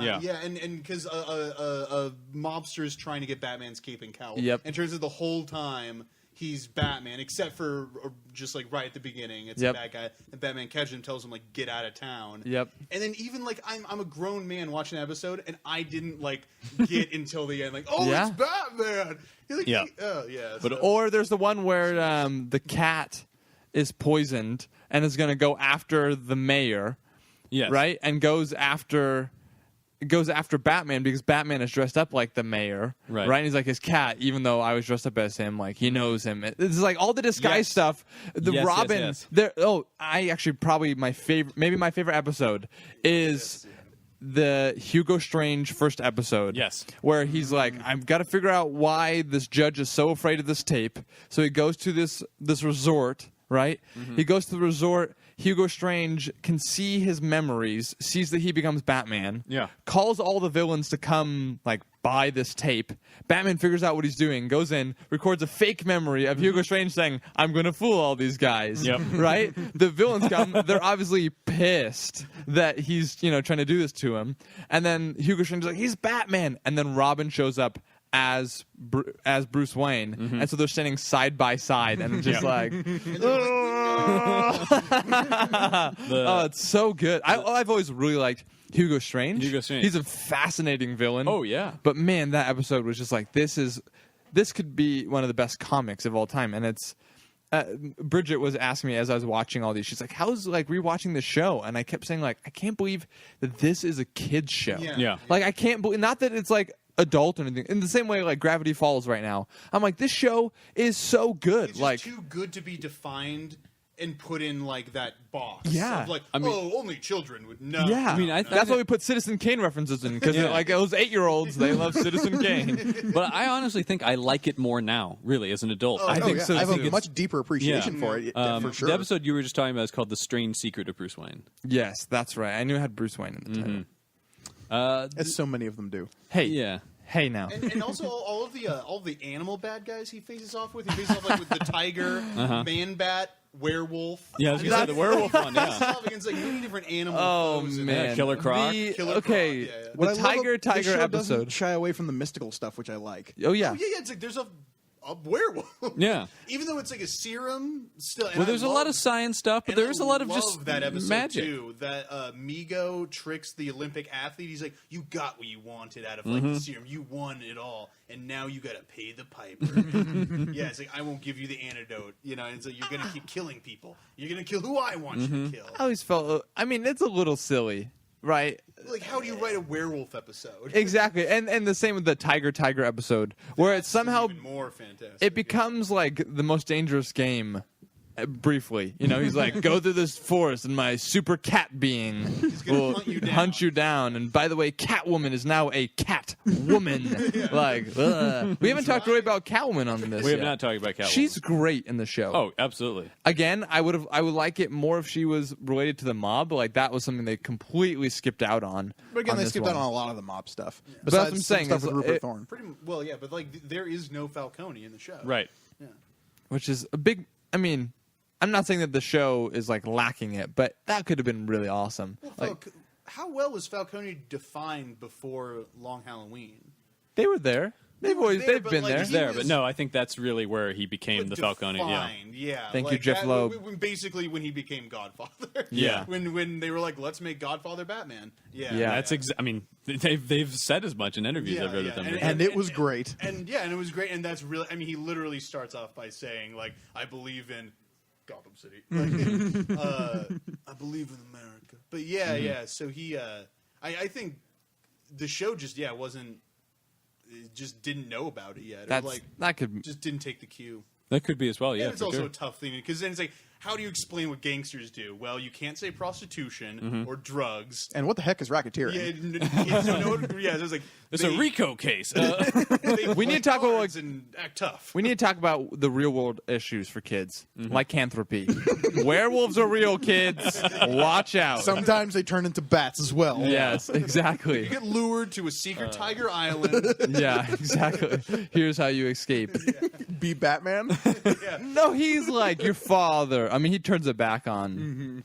That he's so. And there's also that gorilla one too. The like failed gorilla cat. I think his name's Garth or something like that. He's the henchman in that episode. No, it was very like Dr. Moreau that episode. Yeah, and Yeah. he just gets punched in the face a whole bunch by Batman. Come here. Just roughs him. Ooh, sorry, John. You just made a face at me like I just committed a No, go for it. arson. What were you going to say?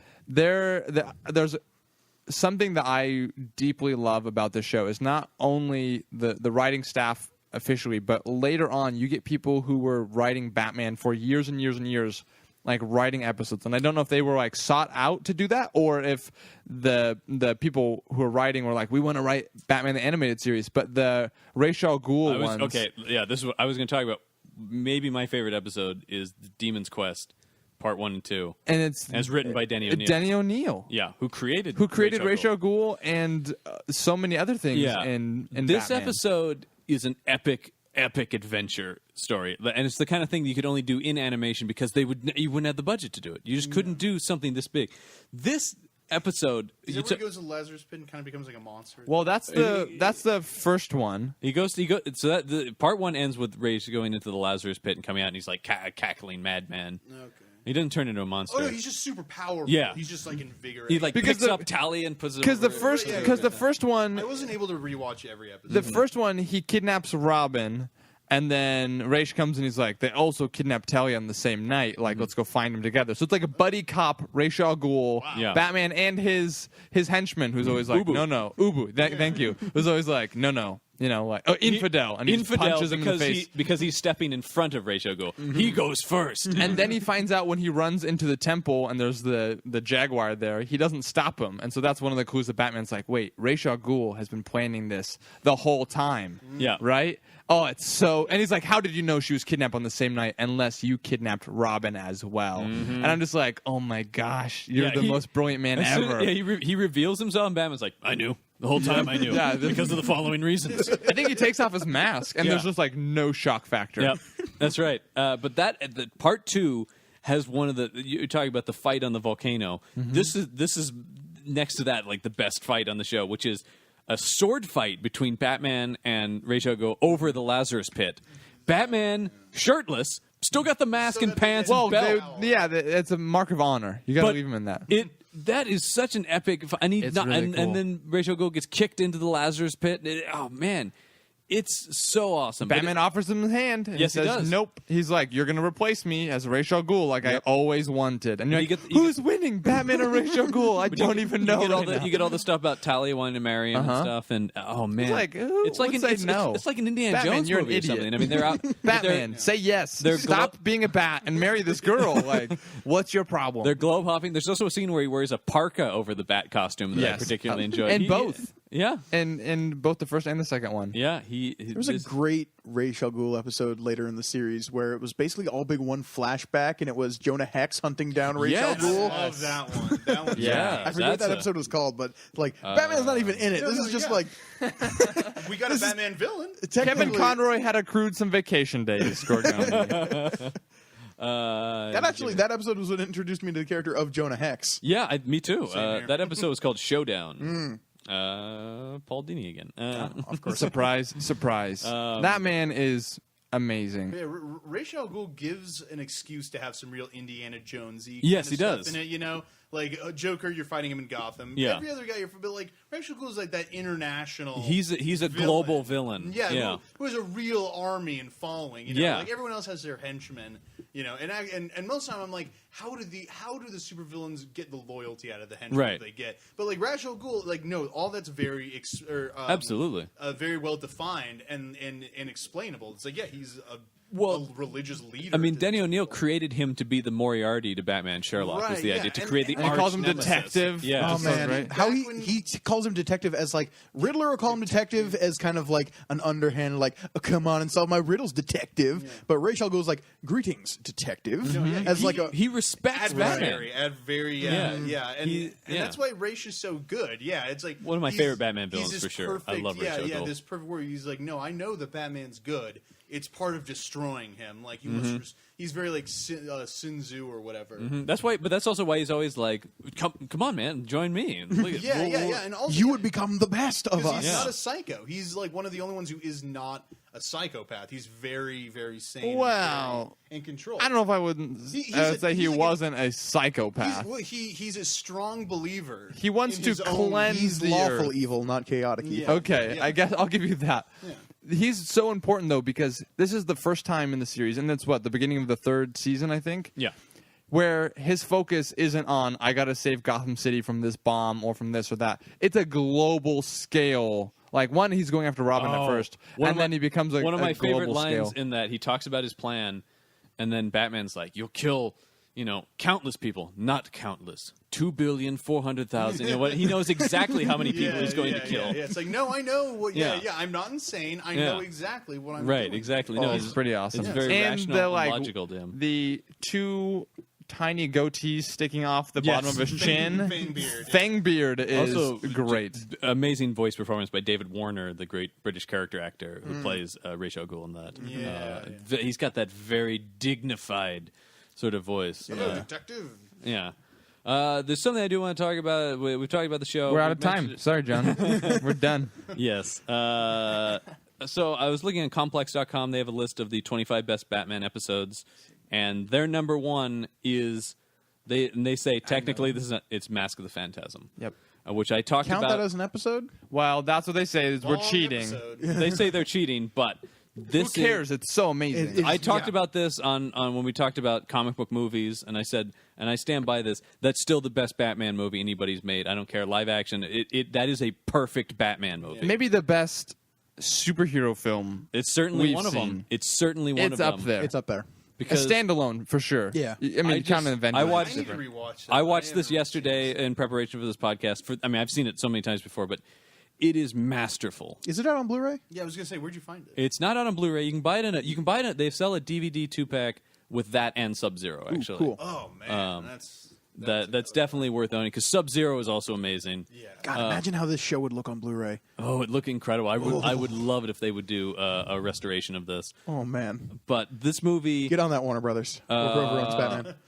why don't you guys talk about this movie a little bit? Because I talked quite a bit about it on our movies podcast. I can't even, and it was a complete failure when it came out. This movie flopped horribly. Really? Yeah. Because it was released in theaters on the idea that kids would go see this because it was so popular on Well, and the everybody- TV. And- Released in theaters. Yeah. This was a Oh, theatrical. no. It was originally Okay. made.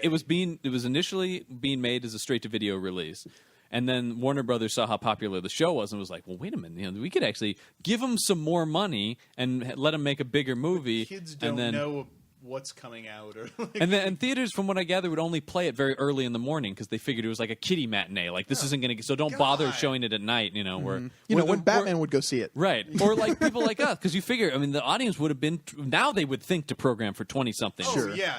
But Because then they know that, no, we still enjoy things. right, exactly. Which But- is why we're getting some of the adult animation, like Yeah. Justice League Doom and things like that, They that you kind of can finally just. figured it out, which Yeah. is, it's like... And well, it's accessible. We like Yeah. it. But yeah, Mask of the Phantasm is so interesting because of how it both encapsulates the Batman origin story in such a way and gives it that dark mirror. Yeah. That is always so interesting. One of the things that I love the most about it is really the story of the time he almost didn't become Batman. Right. It's the one moment he faltered right before putting on the cowl. Mm-hmm.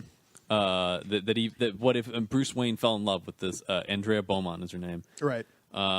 and he truly fell in love and was ready. I mean, he's talking to his parents' grave about like, look, I know I made a vow, but maybe I don't have to do this. Right.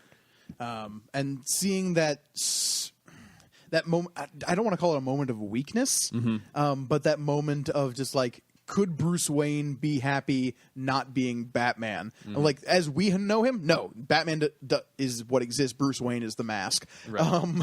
But, like, there was probably a moment in this person's life where they could be like, maybe I don't go down this dark vigilante path. And seeing that represented in such a way, I feel like there's nothing else that's really represented that in comics that I've read anyway. That's kind of about the thing about Batman is like you know him as like the unfaltering one. Like Peter Parker could like think about like maybe I just. Oh, he's given up being Spider-Man quite a few times. Yeah.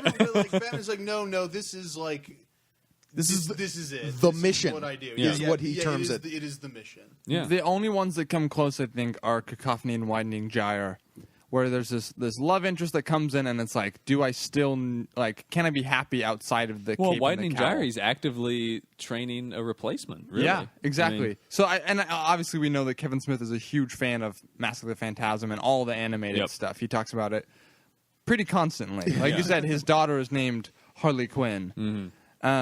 So it's kind of cool to see that. It almost feels like it's not Mask of the Phantasm, obviously, but it feels almost like an adaptation that it could be something where it's coming. The spirit of that is coming through.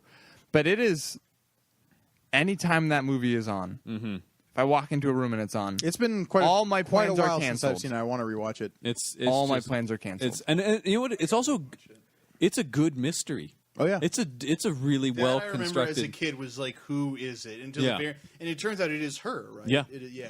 So Yeah, exactly. It is. I mean, because they really point in the direction of her father, Right. And then it's her because the Joker killed her father. yeah. The Joker's part in that movie is so like it's one of those like Halfway through him that getting movie- let off the leash sort of a thing. Halfway through that movie, you're watching this movie. It's this mystery, and that's actually the one that deals the most with the mob. You were talking about that. Yeah, Donovan. no, absolutely. It deals a lot with the mob and the history of the mob in Gotham, and that's what because the Phantasm's killing all the mobsters of Gotham. But halfway through that movie, the Joker shows up, and it's so great. It's the way I love the Joker portrayal. It's just like, holy shit, the Joker's here. Everybody be scared now because the Joker's in this movie. and Mark they find Hamill him in just that lets old loose. abandoned like He's at the World's Fair, like the World of Tomorrow, and he's running. and he rolls up in the roller coaster and they're just like, oh, we may have made a mistake coming to this guy. And it has one of my favorite shots of the Joker ever, which is after both Batman and the Phantasm have beaten the crap out of him. He's bleeding, he's missing teeth, but he's rigged a bomb, and everything is exploding around them. And the Phantasm has him by the lapels, and he's just cackling like a madman as everything's burning and exploding around them. And it's just like, that's the perfect Joker. That's Joker. Yeah, exactly. That's our Joker. Man, no, it's an incredible movie. I loved the reference to this movie too. We talked a little bit about Batman Beyond, and that is definitely not only the spiritual successor, but the literal successor to the animated series. I think we'll end up doing an episode about that. Actually, I should hope at some so. point as well on its own. But that show was wrapped up in an episode of Justice League Unlimited Yes, it called was. Epilogue, and it had this great reference to Mask of the Phantasm in that they showed what's her name, Andrea Beaumont. as the Phantasm kind of character being hired to kill Terry McGinnis's parents in that episode. Wow. Well, because the idea that Terry McGinnis was kind of like set up to be the next Batman, regardless of whether or not he wanted to. Which I think is a controversial decision, in my opinion. Sure. I don't know how I But the feel idea about that like she couldn't go through with it. Yeah. She I Andrea like that. Beaumont couldn't go through with like making someone into what Bruce Wayne became. Yeah, no, I like that aspect of it, but I don't know that I like the idea that like because once again it's that thing about people had a lot of problem with the Amazing Spider-Man movies because it was sort of like this destiny Yeah. thing and the sort of thing about like, well, no, as opposed to Terry McGinnis just stumbling into Wayne Manor, he was always meant to be the Batman, you know. Well, I think it was more the idea that like they were trying to create another Batman. There were people who were like, no, there shouldn't be another Batman, and like destiny or fate or what have you made it so like you would eventually stumble upon that destiny anyway. Yeah. Even though like forces were like, maybe he shouldn't stop it. Yeah, I mean they kind of had it both ways in that to a Right. certain extent. Yeah, a little bit. I like it. And I have some issues with it, but there's some cool stuff in that episode though for sure.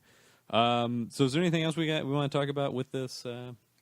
There will topic. always be more. I mean, we could. Because This will always come up. We could spend the next 4 hours just going that episode and this episode and this one and that one. We could literally start another podcast that's just like going through each episode and going, let's talk about this episode and how great it is. Yeah, yeah. There's plenty of podcasts like that. It's a love fest. It's amazing. I really do think it's the definitive depiction of Batman at this point.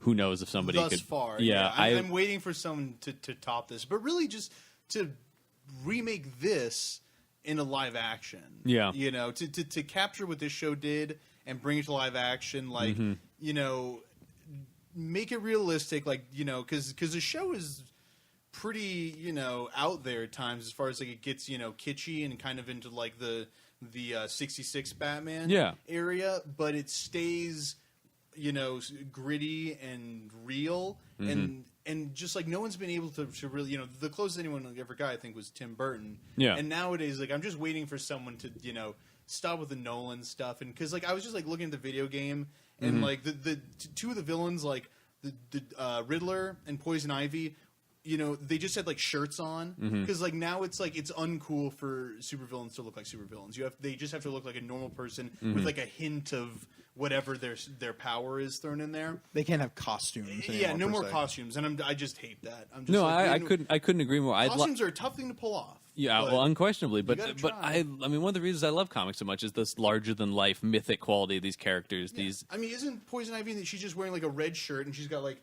plant panties, right? That's Yes. one, she's got some weird stuff on her skin, but yeah, it's And pretty. yeah, it's Joker's pretty like wearing a subtle. question mark Hawaiian shirt and or Riddler. Riddler, yeah. And that's just like, wow, was anyone even trying there? I Like, love. By the way, I love the design of the Riddler in the animated series. I think that with he's got he's like so the green snazzy. blazer and the he's top really hat snazzy. and the Yeah, he's not He's like, good. question We mark even tie. talked about those episodes. he's those the are most great. respectful Riddler, I think. Like, Yeah. he's like really put together. A lot of I've seen like Riddler, He's got a like, cane. You know, Yeah, he's- He Riddler is. sometimes like literally like small and looks almost like the Mad Hatter at times. Like I've seen artists. that was Jim actually Lee did him like with that. the season 3 like animation change. The Riddler is the one I think suffered the most from Yes, that. I 'Cause agree. He became like the weird bald guy with the like just straight onesie spandex. Oh yeah, no. Yeah, Super no, I weird. really didn't like that Riddler Yeah, design because I like him. He's got a cane. No, oh, I'm sorry. I mean a staff. Like Yeah. he has a staff Yeah. in that version. It's just No, I like. And I what re- year did that come out? Is it the fourth season that switches animation, right? Yeah, that would have been 97. yeah, somewhere in there. Yeah, Okay. I was Yeah, trying to late figure out 90s. where the Schumacher Riddler was in there. Is that 95? yeah. Okay, so that, I mean, I feel like that. could be- Schumacher. I love don't. that I don't guy. have a problem with Schumacher's Riddler. I'll say that. I don't have a problem with the Riddler in that movie. I have some problems with Two-Face in that movie. I have no but I don't problems have- with Two-Face in that movie. I don't. I mean, they. Tommy Lee Jones is killing it. I think. I mean, I He's think. killing something. He's killing the something. scenery It might by have chewing it. it Yeah. might have been his I will career say- for a little while. Here's what I'll say about that, Donovan. I think it's very interesting to watch an Academy Award-winning actor just go to town in that Yeah. movie. He's There having- is something fun about just watching this guy. Clearly, Watch they them just let him. destroy their And he's just like, I'm going to go as completely over. That's the most energetic and over the top he's ever been in any In performance. anything. he's given. Definitely, yeah. It's so out of character. I bet for if you him. called him right now to play Two-Face, he would be in the That was car. before Men in Black. Yes, Yeah, that was before. So Men in Men in Black. Black, they were like, just do the opposite of the last. Yeah. Because Calm you it. always think of him as being the very straight-faced, rational. In that movie, he is trying. He's stoicism So personified. there's literally like a rat out there. I was like, oh, is that a squirrel? No, that's a rat. So we're just glancing out my back window. It's like, oh, apparently I have vermin. Excellent. Hey, it's an ROUS. I don't think they exist. So I think is that going to do it then for our Thank you. Batman? I mean, I guess we can kind of end this on saying, like, if you haven't sat down and watched the animated series, do yourself a favor. oh my god, Track it down. Yeah. There's DVD sets of it out. Yes, the whole show's on DVD. I actually, it's honestly it'd be pretty tough to track this down. I don't know, other than the DVD sets, how you would go about watching this. It's not on Netflix. It's not on Hulu, as far as I can tell. Apparently, you can watch it on Canadian Netflix. I'm being told, Okay, I think you can get. I think you can hate get. America. I believe you can also get the episodes on iTunes. or get the episodes on iTunes. if you Yeah, want to do that as well. Yeah, they're out there. I think Amazon, probably Prime. Find anybody you know with a Batman T-shirt. They have this. Just I mean, borrow it from after them. rewatching them recently, like I need to own these. there are more Like, illicit these ways are- of tracking them these are- down. these These worth are definitive comic book Yeah. stuff. Like these and then maybe throw in like the Spider-Man 1, X-Men 1, and then like Yeah. the Anything old from the Superman 90s. movies. Like these Yeah. are real big steps in superhero absolutely. media, just Absolutely. other than comic books. For sure. So yeah, go out and check out Batman the Animated Series Definitely. if you haven't, and if you have, go watch it again because it never gets old. I've seen some of these episodes, Rewatch. 20 times, and they're still amazing. And especially if you just watch them as a little kid and then are coming back to them now, there'll be stuff Oh, it's like like- Donovan said, all those Yeah. references. Just like I would never have gotten the Rosebud reference when I was like 8, but watching it, it was like, oh wow, this show is going over my head in some real ways. Yeah, I was 9 before I saw Citizen Kane. My parents were like, "Now you're ready." I was only 9 when I learned about the cinema. That's right. Cool. So I think that's going to do it. We now turn, as we do at the end of every episode, to our recommendation segment where we recommend comics we think you should be reading. Gregor, you want to start us? I will indeed. Speaking of Batman, I will like to recommend a webcomic. Okay. You'll wonder, webcomic, what does that have to do with Batman, you may ask? I was thinking that. There is a lovely little webcomic called JL8. I love that comic. I Donovan, have you read it? this comic. Okay, excellent, cool. Webcomic for the win. The look on your face when one of the other know, people on I the just panel realized. knew a I've read a webcomic. webcomic. I just realized I have read all of JL8. It basically takes the DC universe's like primary characters and sets them as elementary school kids, Okay. all Oh, going to the it's same so like funny. elementary school. It's kind of like funny, but it's got a very like deep pathos to it. Like Bruce Wayne definitely still lost his parents, so he's being driven to school by Alfred every day, but he's still like dressed in this tiny bat costume. So it's like this weird dichotomy between they're still little kids, but they're still the superheroes that we know and love. Cool.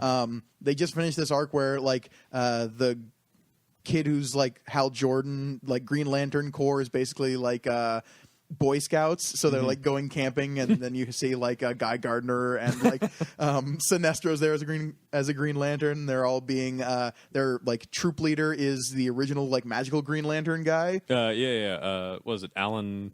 Which The Alan original, Scott? Alan Scott, the original Yeah. Green Lantern. Yeah. He's like their Who troop leader. he can't do anything with wood. Right. You hide behind a door, and he's like, "Dang it, Tear apart the wall around it, Alan Scott. Yep, that's right.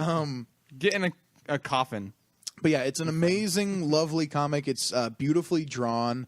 It's just super fun and kind of, I don't know, it's just fun and wholesome. That sounds awesome. It's Yeah, really, that really sounds good. great. Yeah. JL8 is what it's called. Cool. It'd be actually really funny if like Bruce Wayne's parents were alive and they just kept making like really dark jokes, like in 7 years when we're all sitting down as a family alive together, Ooh, and yeah. they just keep doing that. Oh, no. I'd really No, but it has some really fun storylines like we'll never die, son. We can't die. the relationships between these superheroes and their parents, like having Ma and Pa can't be like the wholesome American family, and Yeah. having like Wonder Woman's mom be like this imposing figure. It's like, well, you have a responsibility to live up to, If like Diana. Mom and Pa can't were like really conservative and like anti-gay. Oh, that'd be Really awful. racist. This is not that kind of webcomic. Pa, you can't say that. But yeah, check it out. JL8. Morgan, is there anything you think is out there that's pretty good right now? Current thing, I just the two current things I know of are Halogen, which is a really great, I believe, Image or Dark Horse. Thought you were grabbing an issue. The writing's pretty good. The art is amazing. But the real thing that I guess I would recommend right now that's coming out is Age of Reptiles. Oh man, They're still making that? They just started a new one. Oh, And man. it's beautiful. I love the original. It's as beautiful as the original. Oh, It's- shit. Yeah, it's just like I don't know how long it'll be. Have you guys, either So, of you yeah, heard have of... you guys read? No, Age of no, Reptiles? no. Okay, so Whew. this is. Do you like dinosaurs? Yeah, Yeah. sure. If you like dinosaurs, then this is like. I mean, you should like bring up an image or something. Like this is. If you like dinosaurs at any age, you will love this comic. It's Wait, I at know. any age of dinosaurs or at any age of my life? Both like- Triassic, yeah. Jurassic, Cretaceous, it doesn't matter. Okay, yeah, then Only I like. Cretaceous period. Only Yeah. Cretaceous. No T-Rexes. No, yeah. I mean, it's this silent comic just about just the life of like a dinosaur, like traveling in a herd, and it's like, how could that be very good? It's so compelling. It's so compelling. It's like, how do you give character to things with no dialogue? And like, it's not hokey. They're like mad dinosaur, happy dinosaur. It's like they just give just the right emotion. Just like one like it'll sniff. It'll like shoot some air out through his nose, like huff at something, and like that just gives you and also just like the art. the coloring, the paneling. It's just it's absolutely perfect. And so a new one is coming out, a new series. They're like, I believe 2 issues deep. It's just fantastic. Yeah, Age of Reptiles. Unfortunately, this stuff that you're looking at has only been collected in a horribly sized omnibus, along with the same artist's like early work, which is really horrible. He like perfected his style with this stuff, this more scratchy technique. But so I'm waiting for like a new release, like a trade of that, because like currently it only exists in omnibus. It really, honestly, isn't worth buying. I feel like there were other like smaller trades of it earlier on. Are those no longer in print? I've never seen one. All I've seen is the single issues or because how I originally read it was public library, like single trades. They had a single. I believe so. Yeah. I'd love to. I've never. Yeah. See, I'd love to. Here's own the that. omnibus. Is what I'm looking at. And then, But looks like there's dinosaur lovers, just anyone, just read it. Yeah, there are definitely some out of print ones. Looks like they were published in the 90s. Yeah, that would make sense. Yeah, cool. Donovan, what do you got? Yeah, so with all the announcements of the all-new, all-different Marvel stuff, and X-23 being the prominent Wolverine, I've been going back and reading through, like, all of the X-23 single it's so stuff. good. It's really, really good. So I'm still in 2005. I'm Some of the best stuff. time traveling, yeah, exactly. And that's Craig Kyle, Chris Yost, and Billy Tan. Oh man, well their X-Force stuff was amazing. Yeah, no, it's really talented, really good, rich backstory to this character that I think. I mean, when I saw announced that it was going to be X-23 as the new Wolverine, I mean, we've got Old Man Logan still, but I think that's going to be really, really fun to read. X-23 is an awesome character. Yeah, really. Oh, that's his daughter, right? His female clone. Quote unquote, yes. Yeah. And she, like, on the television shows versus the comics, like, she's much more gritty and, like, real. I mean, what shows was she? She was only in X-Men Evolution, I want to say, in one episode. I think isn't that when she was she introduced through that? No. She was introduced in the comics. Then there was another show. What was the show? It wasn't the 90s one. Anyways, the story on the show versus I comics. don't remember her being on there. Maybe I'm thinking somebody else. I don't know what. Jubilee. Yeah. Oh, that's who it was. I was like, I was like, man, this isn't like the Jubilee I remember at all. She has claws and a healing factor and some kind of She's weird thing called considerably what's it? Trigger sense? What's this all about? Trigger sense. No, but it's really fun. It's really maybe fun's not the right word. It's really good. Yes. Fun, maybe not the right word with X-23. Yeah. She's a complicated and somewhat brutal character. But I'm squarely behind the new Wolverine stuff going on. Awesome. John, you got something for us? Yeah. What if you didn't?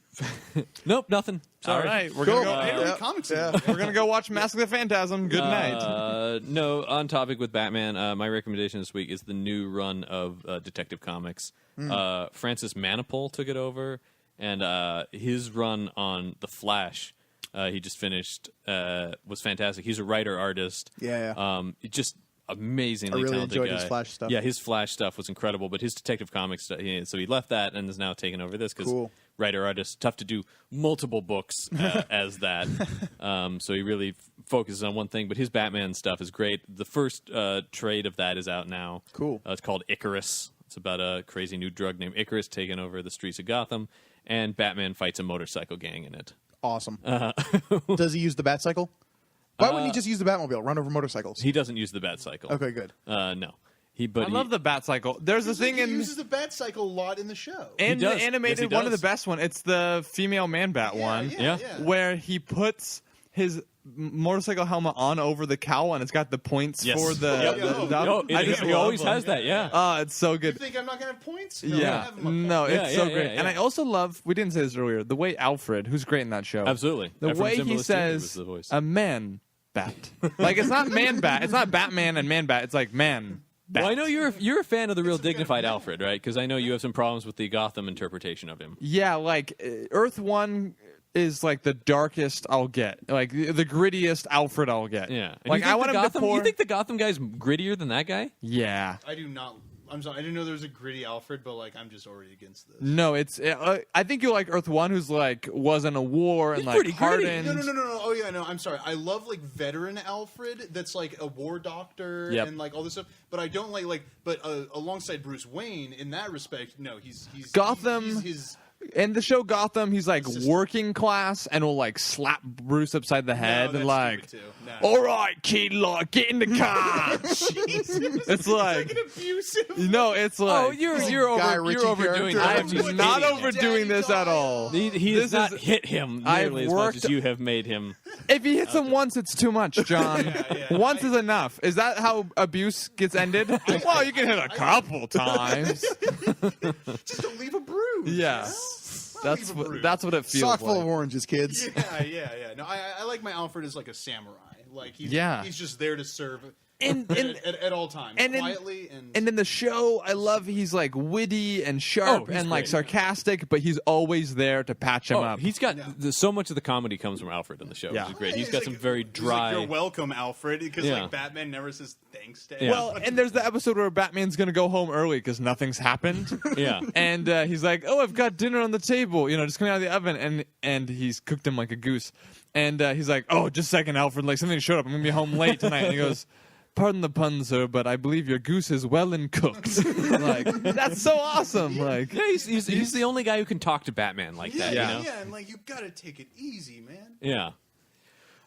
Cool. So I think that's going to do it for this week's. Can we get an Alfred comic? Can someone Yeah, make that would be an awesome. Alfred man. comic? That would I be would read awesome. that. But if Origin you of you can, of course, as always, follow us on Twitter. We're at Panel on Panels. We're on Facebook as Panel on Panels. We also have an Instagram, Yep. which is Panel on Panels, is all one, right? yep, nope, capitalization. And we're on Pinterest as well. Is that correct? Yeah, we're working on that. we're trying to build content from what we talk about on the show as a reference. So if you're listening to the show and you want to, look at that or afterwards, We don't have a lot to pin yet. Cool. And of course, you can working also on that. always email us, panelonpanels@gmail.com. Morgan, where can people find you to check out your stuff? You can locate me at Morgan H Comics .tumblr.com, mickbaconburger.deviantart.com. That's my professional one. Yeah. And, Nice. Twitter, you can find me at Morgan Hickman, or my official is at Morgan Hickman 64, I believe. Okay. There were 63 other... Nintendo 64. Yeah, Gotcha. I got you. I was like, no, there's no 63 other Morgan Hickmans. This guy played a lot of Smash Brothers. Yeah. It's like the Riddler, find my origin. Yeah, exactly. Probably. Cool. And what I meant to ask you at the beginning, what are you working on now? Because for those who didn't hear last time, Morgan is a colorist in the comics industry. Yeah, I'm currently a colorist working for Dynamite Entertainment. Let's see, my just finished up a series called Lady Zorro, Lady Rawhide. I think all 4 issues are out. Black Cross, Project Superpowers Black Cross with Warren Ellis and Colton Worley. The 5th issue will drop in about 2 to 3 weeks. When does it come out? Just in case this episode doesn't come out. Oh yeah, no, when I'm does it- sorry. You're right. We're- Yeah, we're- like that. Oh well, It came out We're probably recording weeks in a ago. TARDIS, so where? Okay, yeah. So, well, the 5th issue should be coming out mid-July. So Uh, it came out in mid-July. yeah, it came out in mid to late July. You remember? Right It's now. already out. Go Don't out and ruin buy the it. illusion, Morgan. We do this show It live. either came out, is coming out, or Whenever you're or listening to the never show, that's came when we're out. recording it. Yeah. Or Dynamite no longer exists, and all of America is a But smoking John, if that's bubble. true, how can I listen to the podcast when it gets released on Tuesdays? Timey-wimey kind of stuff. And also currently working on an Army of Darkness Vampirella, Which is very, crossover. very exciting. Yeah, which yeah. and that should actually just the first issue should just be coming out around mid to late July. Great. Boomstick. Fantastic. That's all I'm gonna say. Awesome. All right. Well, for Panel on Panels, I've been John Campbell. I am currently Mike Gorgoni. I will always be Donovan Eilert. For a little bit, I'll be Morgan. Keep reading comics, everyone.